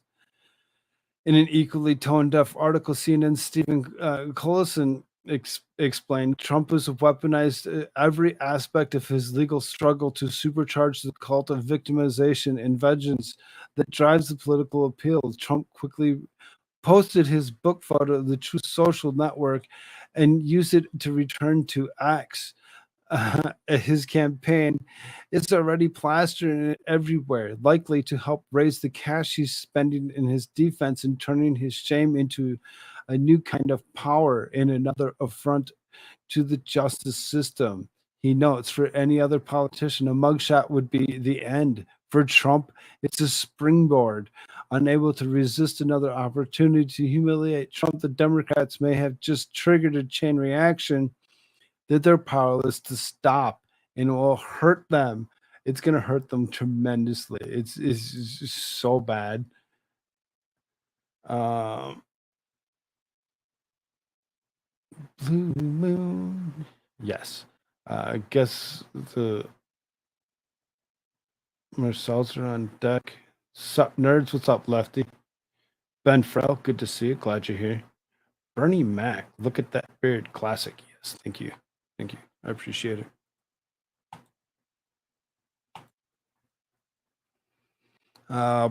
It's biology. Activists unveil statewide ballot initiative to ban child sex changes. Yay! they're waking up, people. They're waking up. They're all starting to actually come forward and actually say, hey, this isn't something that needs to be. Children should not be put through these types of surgeries as their children. They're children. They will grow out of it. Give them time. Women's rights and parental rights activists gathered in the steps of California Capitol Monday to announce a statewide ballot initiative to ban child sex change surgeries. Jonathan Zachariason, a founder of Students First California and parental rights activist group, and Aaron Friday, lawyer and parental rights advocate, also announced 2 other statewide ballot initiatives in addition to the child sex change ban. Alongside other prominent activists, the initiatives would ban child sex change surgeries and puberty blockers for children who do not have any sort of diseases that would cause such procedures to be necessary, ban biological men from women's sports and bathrooms, and require schools to inform parents of the child identifies as a gender different than their biological sex, according to the video of the event. Is gender affirmative care life-saving or life-ending? I'll tell you, it's life-ending. Friday said, as for schools do not replace the parent. This legislature in AB 665 said upwards of 78% of LGBTQ kids have contemplated suicide. And so why on earth would they keep the secret from the parents?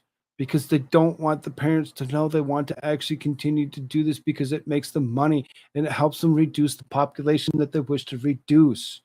That's exactly what they want. I'm not going to actually continue with the article. I think most of us get the point when it comes down to it, that several people are starting to actually wake up to this instance of people actually thinking that it's okay to go through with transitions as children is wrong. It's wrong. It's not something that we should ever think of doing. Alabama mayor calls a defunded library unless they remove graphic LGBT books from kids section. From the kids section. They're pushing for this to actually be something over and over again. This is an Alabama mayor is calling for the library to be defunded unless they remove graphic LGBTQ books from the kids section. Ozark Mayor Mark Blankenship posted on grievances in the library on Facebook. We have been trying to remove this trash from the kids section of our library for several months. We have been told several times it would be removed. It never happens, and the library receives 3 or 4 more books per month. The Ozark-Dale County Public Library Board has announced a special meeting in light of the informal request to remove all LGBTQ books from the young adult section. Blankenship wrote of the session, I know most of you are too busy to attend the meeting, but you can contact the city council and the county commission members and encourage them to cut their funding to the Dale County Library. If we cut the funding, they'll be closed and our children will not be exposed to this mess. It's time for the majority of people to stand up and address the liberal mess in Alabama. So I mean, cutting funding completely, removing the library, removing all reading materials whatsoever was maybe a bad deal and maybe a little too far. I would suggest that maybe they actually create a section over by itself for just LGBTQ in itself, as opposed to actually dispersing it amongst the whole library in children's sections and adult sections and wherever. Give it their own section. Give it their own section so that people who actually want these things, they can actually go to the section, actually grab the stuff that they want. Because I think, reducing reading altogether is a bad deal. When it comes to these books, the LGBTQ movement, the stuff that actually goes along with the mutilation of human beings is very gross, disgusting, and has gone way, way too far. For whatever reason, we keep on thrusting it to the forefront like it's okay. That this minority group forces everybody else to actually see them how they are, and we must actually continue to actually do for them. If we need to do for them, let's do for them. Let's give them their own section in the library. Let's push them over to that area and say, oh, here, you want these? We have them. They're over here. They're in the special area that you can actually find all the books that you would ever want to read to go along with it. Now, is it just good books for them or just books that actually promote their stuff? No, it should also be books that actually go against it as well, that they can actually pick up, that would actually show the information that goes along with once you actually start transitioning and you actually go through any of these surgeries. It's irreversible. You do not get to go back. It's not something that all of a sudden you're like, well, I want my penis back. No, sorry, it's gone. And your reproductive, goods are no longer available. They like to try saying that they're trying to do things for people, but I don't see it as being healthy or safe in any way, shape, or form. It's super, super disgusting. Ben Frail, the only time I think they should look at this sort of surgery for kids is when there's some birth abnormality. Yeah, right. You do have hermaphrodites when it comes down to it, and that's exactly, just like the parent usually gets to choose, and it usually goes with one or the other that is the most predominant of the two. It usually has the tendency to be that they go with the female counterpart. The state is trying to override nature again. We know better now, Koolfrogg. It's been 8 years. I know, right? The mutilation is disgusting. I'm sick of the must be ended. Yes, I agree, Bernie Mac. It must be ended. I'm sick of them actually pushing this particular agenda over and over again. A simple test would find that the chromosomes also booted like a belly rub. Typos ruined my life. Typos are the best. Give them their own section that comes with a psychological referral. Yes, exactly. That's why I said not just one side or the other. You get both sides of the realm with all the information that needs to be known. And yes, psychological referrals as well. Exactly. You get all of it. You get all of it. You don't get to actually pick and choose what you actually want and don't want. When it comes down to it, it's gross and disturbing. I'm gonna actually remove that for a moment.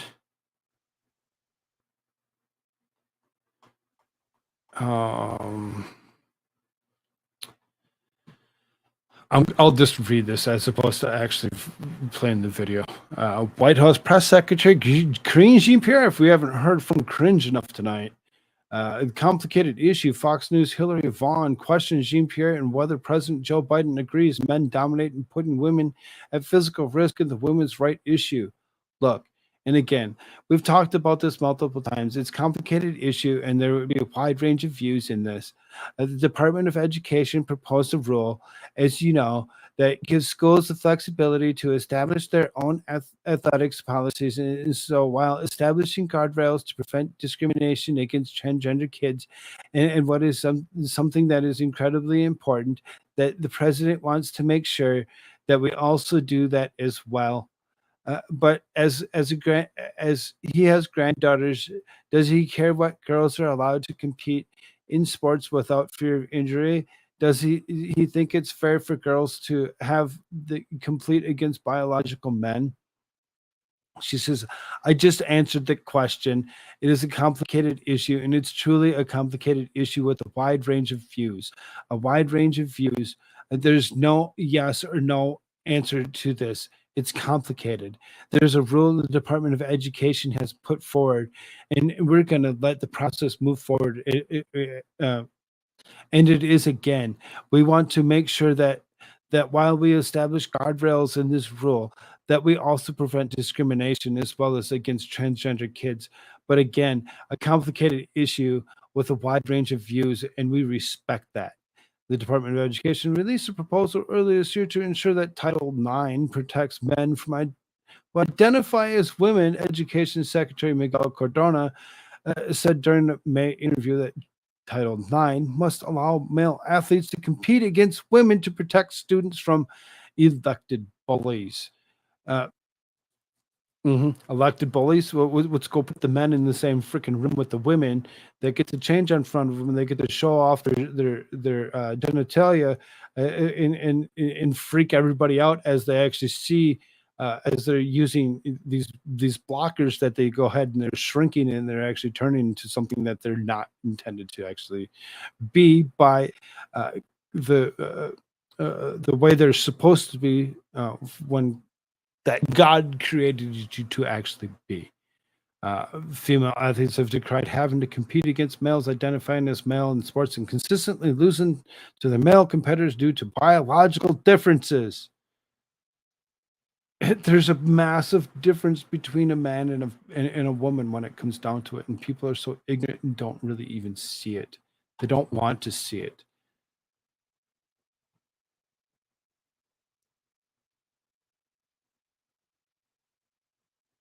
How long do we got to affirm them? We don't have to. We don't have to, and that's the thing.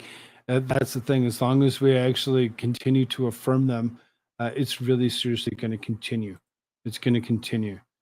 And yeah, I bring up the stuff or whatever, and let you actually see the stuff that actually.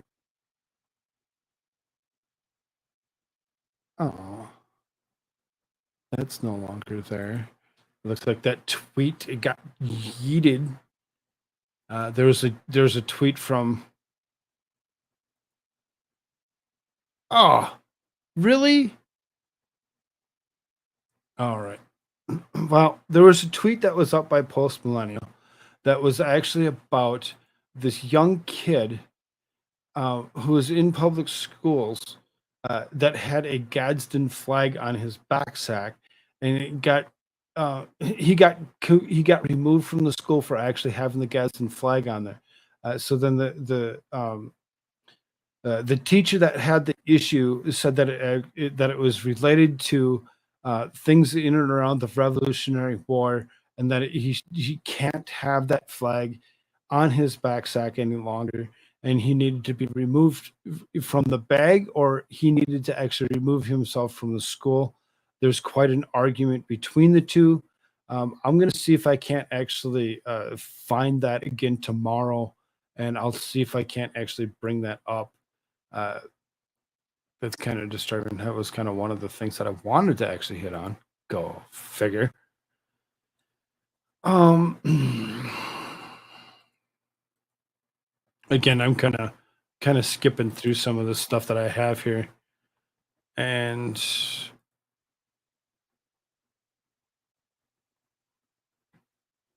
yeah, see that one kind of goes along with that. All right, so we're gonna move into some news here real quick. Some disturbances that have actually happened. Teenager stabbed to death in D.C. during fight over sweet and sour sauce. Arrested suspect claims she was the actual victim. A detective in D.C. Metropolitan Police Department revealed a 16-year-old girl was killed early Sunday morning after she got into a fight over sauce, according to the local report. Detective Brandon Jasper said that the victim, Naomi Lagan of Waldorf, Maryland, was with four other people who went to the rec center in Oxon Hill, and then the party in D.C. right before stopping at the McDonald's at the and 14th Street Northwest. At the moment, a huge fight began in the vehicle over sweet and sour sauce at around 2 a.m. Jasper said that when she got out of the car, one of the other youths, a 16-year-old girl, stabbed Lejeune in the abdomen and chest. The three other people in the car were then took Lejeune to Howard University Hospital, where she was later died. The individuals told police the suspect fled on foot after stabbing Lejeune over sweet and sour sauce. Really? Over sweet and sour sauce? How ignorant can you actually be? What, did she get the last pack? And you just couldn't live without having some sweet and sour sauce? You needed it? You needed it so bad that you needed to unalive that person for what it was? How disturbing and disgusting are people? Faculty member dead, a suspect in custody after a shooting in UNC.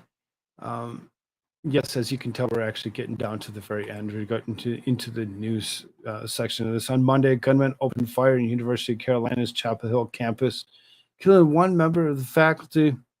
Neither their identity nor name of the suspect, who now in custody, has been released.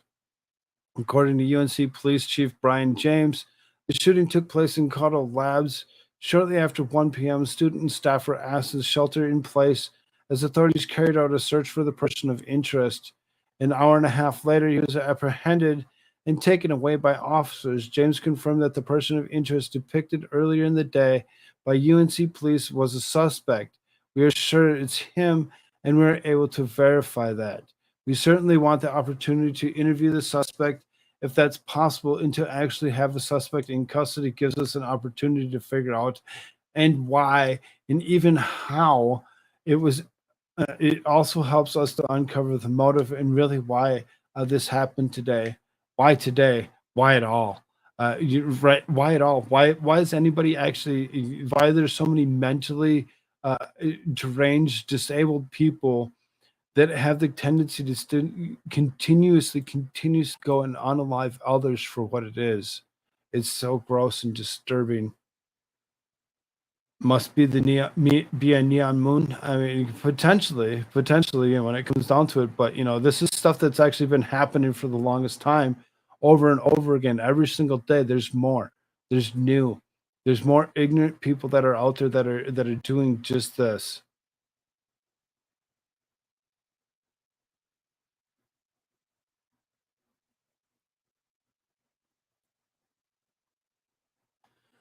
Uh, 10 charged in abduction, death of a New York homeless man.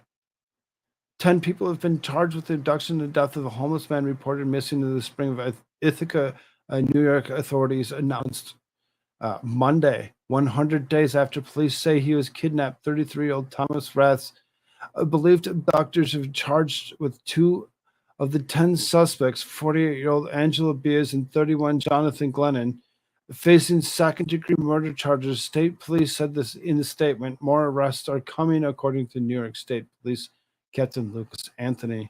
Rath was allegedly abducted in May 20 from a homeless encampment from the jungle. As the jungle behind Lowe's and Walmart in Ithaca, the area remains contentious topic as city leaders and citizens grapple with how to deal with the growing homelessness crisis in the area, per the Ithaca Times. The investigation into Rath's disappearance was launched, and several months later, on August 3rd, his remains were found in the shallow grave in Cantor-Tioga County, about 15 miles southwest of Ithaca, which is sad and disturbing in itself to actually see that people are willing to go ahead and actually do such a thing. Good thing they actually were able to charge 10 people in the abduction of this particular homeless man. Homeless or not, you should not be targeted and should not be unalived for what it is and for any reason. Um,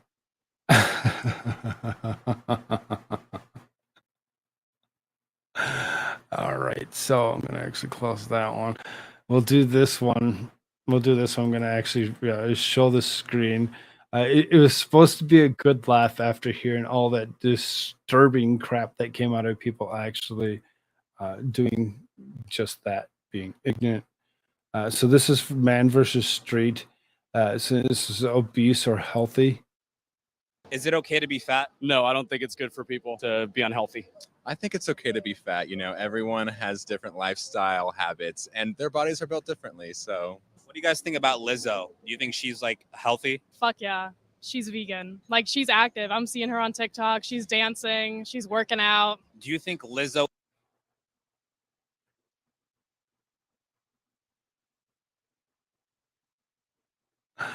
Oh, do I have this shared wrong? No, I shared it right. How dare you hold me accountable for my actions? I'm a victim of circumstances.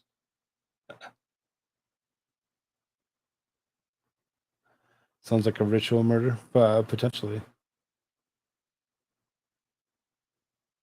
Lizzo is healthy? No. Why don't you think Lizzo is healthy? Because she's overweight. What do you think about like Lizzo? Do you think she's healthy? Yeah, I know she's big, like a bigger woman, but I don't know, like if she actually eats really good. Like she might eat better than me, so she could be. Do you think it's okay to be fat? What? Really? Now, me, I'm a larger man. I do have about 20, 30 pounds on me that I don't necessarily need. I have a large belly. Why? Because I probably overeat. I probably consume too much sugar in a day. There's probably multiple different things that attribute to me being, an overweight man. So when it comes down to it, do I think I'm healthy? Nah. Do I do things that actually could potentially help me? Yeah, absolutely. I do sit-ups, I do push-ups. Does it help always? No. I'm a 46-year-old man. How is it going to help me? I'd have to actually ritually work out harder and harder than I ever had and do different things that I've never ever done to actually lose that weight. As far as Lizzo goes, yes, she's not healthy. She's not healthy, but that's where they're going to actually use this question. I don't think it's okay to be like 1,000 pounds. It doesn't matter how you look as long as you're healthy. Everyone has a different body type. Do you think you can be? Everyone has a different body type. I get that. Different people are different. They're shaped different when it comes down to it. But when you're that obese, no, it's not healthy. Be healthy and obese at the same time? Like myself. No, those things are almost opposites in a lot of ways. I think you can, just because a lot of times it is super mental and it is literally genetic, where like sometimes you're eating healthy and your body literally, that's just how you look like. I think people have like health issues that cause them to like not be able to lose weight as easily as others. Do you think you can be healthy and obese? I think it's a yes and no, because I know some fat people that literally are super healthy, like eat the best and everything. They just can't lose weight. So I think yes. Are they exercising though? Are they moving? Are they going for a walk? Are they doing things that actually help reduce that? Are they doing those things? Just because you're eating healthy doesn't make you healthy. You still have to be active. You still have to walk. You still have to, do sit-ups, push-ups, do all those things to actually make yourself look just a little bit better. Some people have to work way harder to be like more in shape, I guess. So what if someone is like has high blood pressure, high cholesterol, falls in that obese category? Would you still consider them healthy? No. I think healthy like depends on multiple things, like mental, physical, like, your nutrition, like a certain weight comes with certain health complications. So I don't know if those two can coexist, but I bet you those people sure are happy. If you actually care, I bet they sure are happy. Maybe they're happy. Liz was pumped to full experimental pharmaceuticals. No way she puts the shows otherwise. Not so positive on that one, but okay. I don't know what she is, but Lizzo makes me think lizard. Diet of champions, sweaty carrots. about people, don't lie to them. Like if I had a loved one that was overweight, I Lots would of want them to protein lose come weight. from them. I think everybody's like that. So because it's unhealthy. Yeah, dude, because you're gonna die sooner. You get cancer. I lost parents because they gained weight and they weren't healthy. Like The consensus is you can be healthy and obese. Yeah, I mean, Even if you have high blood pressure, high cholesterol, on the verge of a that might stroke. not be your fault. but that's genetic too. That could just get passed on to me, and It could 100%, but at the same time, people who are obese all have those same things in common. fair. I can't really argue with that. That's true. Body positivity. Do you think it creates like a population of more fat people? No, because body positivity isn't like, yeah, just go gain a fuck ton of weight. It's a community for people to like, I don't know. Do you think body positivity creates like a population of more fat people?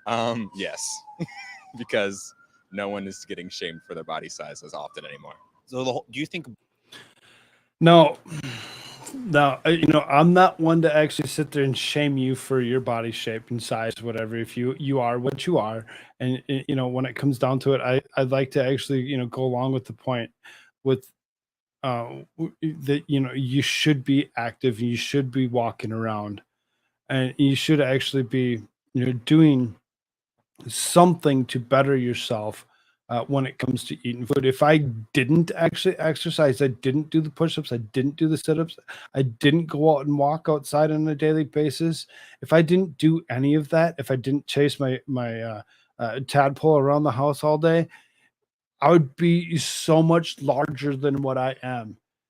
Why? Because I'd be sitting on my ass doing absolutely nothing. Now they say, "Oh, Lizzo does this and does that, and she actually, does all these dances and moves." Uh, have you watched her actually do the dances? She doesn't really move that much, and if that's all she's doing, that's not enough. Now, obviously, you get different people that actually have different thoughts and opinions on some of it. You get those that like Nick Rekieta. He body shames he body shame anybody and everybody for whatever they want, even if they asked for it or they don't ask for it. He'll tell you straight out, stop eating butter. Stop putting butter on your cereal. Stop putting butter on this. Stop putting butter on everything else.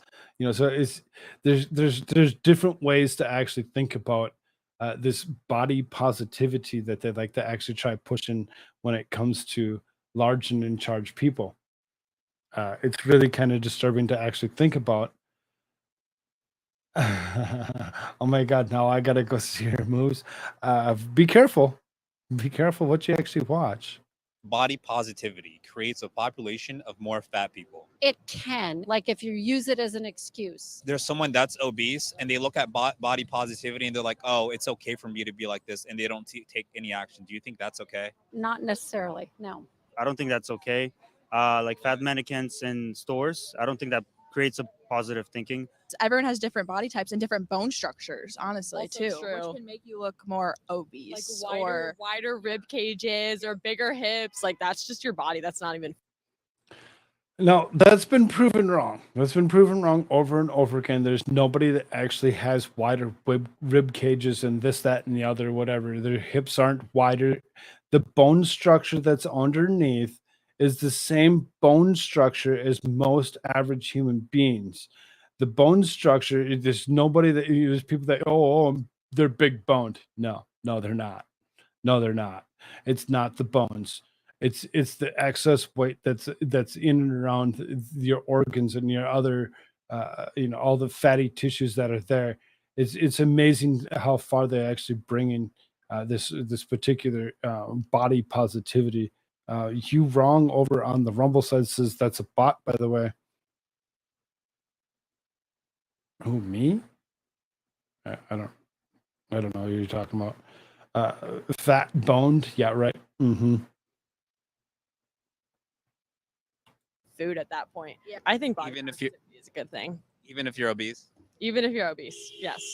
But not if you're unhealthy. I don't think getting fatter is going to help that. I think that actually makes your problems worse. Like you're unhappier and you're more self-conscious and you're not feeling good about your body, right? So if people want to be happy, they should lose weight because that makes you happier. Like you're lighter. And I lost like 20 pounds in the last 6 months. And the number one thing I noticed is that like I'm just in a better mood. You just feel better. What would you do if your kids were fat? I let them be fat.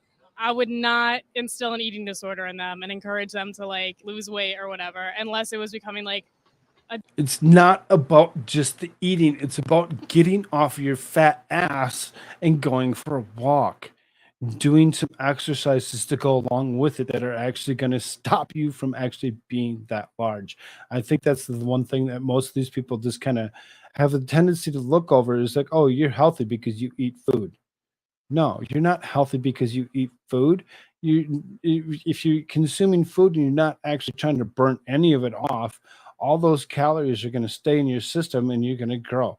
You're going to grow big bellies, fat asses, and man boobs. When it comes down to it, it's kind of disturbing to actually think about. Why is obese and unhealthy not synonymous? I know, right? a general like problem Why do some parents do that? because they're trying to like Oh, you form said societal synonyms. standards. What would you do if your kids were fat? They wouldn't be. Why? Well, because like they would just eat healthy. I would try to get my kids to eat healthy and lose weight because honestly, it's just difficult. It's worse on your joints. It's worse on your bones. So it's like I would want my kids Every to single be one of in them, they shape. talk What would about you do if your kids were healthy fat? is what you consume, what you eat. That's not the healthy side of things. The movement to go along with it. Why does she go to such an extreme. You don't have to shame them to care for their health. I know, right? Being fat will kill you sooner. It's that simple. Dry, you're not lying. You're not lying. But at the same time, you say you don't have to shame them. You don't have to shame them. When it comes down to it, I get that clumsy. Like I said, I'm overweight myself. I get it. I get it. But I actually tried doing something to keep myself from getting larger. And not shaming them is not necessary, but letting them know and actually saying, hey, you know that if you did this or you did that, that could actually help certain things and actually get you to feel a little bit better about yourself. Midnight, yes. But I would just make sure that they're eating right. Try to take them on walks just to be healthy, not to make them lose weight though. There you go. Go for a walk. That's exactly what I have said several times. Go for a walk. If you're not feeling well, you're not feeling healthy, go for a walk. Go for a walk. So, one last thing before we go away. This one last thing is the title to the show. Is the title to the show. Scientists create new material 5 times lighter and 4 times stronger than steel.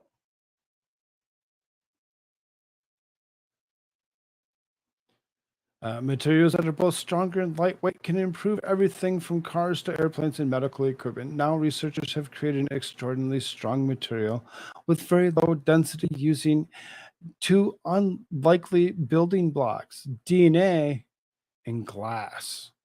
For the given density, our material is the strongest known, according to Sockwell Lee, University of Connecticut, who partnered with colleagues from Columbia University and Brookhaven National Lab. I am a big fan of Iron Man movies. Used nanomaterials, scientist Oleg Gang. I have always wondered how to create a better armor for Iron Man. It must be very light for him to fly faster. It must be very strong to protect him from the enemy's attacks. Our new material is 5 times lighter, but 4 times stronger than steel. Some metals, such as titanium, are stronger and lighter than iron. Certain alloys are even stronger, allowing our lightweight body armor, better medical devices, and safer, faster cars and airplanes. Metallurgical techniques have reached the limit of recent years until nanomaterials unleash creative opportunities. The colleagues reported in the Cell report reports physical science that by building a structure out of DNA and then coating it with glass, they have created a very strong material of very low density.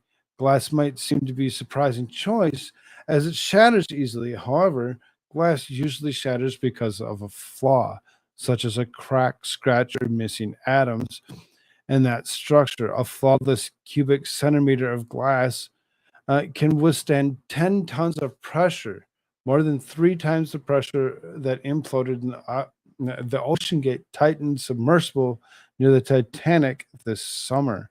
According to Yukon News, it is very difficult to create a large piece of glass without flaws, but the researchers knew how to make very small, flawless pieces. As long as glass is less than a micrometer thick, it's almost always flawless. And since the density of glass is much lower than metals and ceramics, any structures made from this flawless nano-sized glass should be strong and lightweight. The team created a structure of self-assembling DNA, almost like a magnetiles. Pieces of DNA of specific lengths and chemistry snap themselves together into a skeleton of material. Imagine the frame of a house or a building, but made of DNA. Gang and Aaron Mickelson from Columbia and Brookhaven Center of Functional Nanomaterials coated the DNA with a very thin layer of glass-like material, only a few hundred atoms thick. The glass only just coated with strands of DNA, leaving a large part of the material volume to empty space. Much like the rooms within the house of a building, the DNA skeleton, like scaffolding, reinforced the thin, flawless coating of glass, making the material very strong. With the voids comprising most of the material's volume, it became lightweight. As a result, the glass nano lattice structure created a combination of strength and lightness that was never been achieved before. The ability to create designed 3D framework nanomaterials using DNA and mineralize them opens enormous opportunities for engineering mechanical opportunity or mechanical properties. But much research work is still needed. The team is currently working on the same DNA structure, but substituting even stronger carbide ceramics for glass. They have plans to experiment with different DNA structures to see which makes the material strongest. Lee believes that DNA origami nano architecture will open a new pathway to create lighter and stronger materials that we have never imagined before. Um, I find it interesting. The reason that I actually pulled this article up for what it was is I believe that as long as they can actually continue to scientifically come up with something better that would be lighter and stronger, there's going to be lots of different changes and things that we would actually see. Now, the use of DNA in itself is kind of an interesting ordeal, as I mean, what made them even think of doing such a thing to actually, make them believe that this is going to be something that they should even come up with. It's amazing thought, and it's an amazing process for them to actually combine DNA with glass to try coming up with something that's super strong and super uh, um, able to do whatever it is that they wish to do. That light structure with the strength to actually create things would be kind of cool and awesome in itself. Clumsy Clairvoyant, thank you so much, dear, for the gifted membership. Looks like that went to Sarcastic. I really do appreciate you. Thank you so much for doing such a thing. Glass is silicone, right? It doesn't have DNA. This is just silly. But they combined DNA with glass is basically what they're saying. So they've actually gone ahead and they've actually created something. They created something that had never actually been thought of before of using DNA and glass. For them to actually come up with such a thing is kind of interesting in itself. Now, like I said, it's like when it comes down to it, it's cool.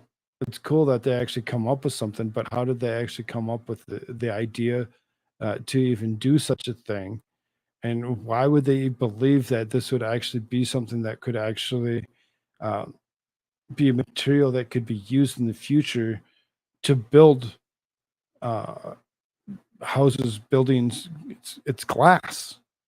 It's glass. It's really kind of an odd or strange ordeal in itself.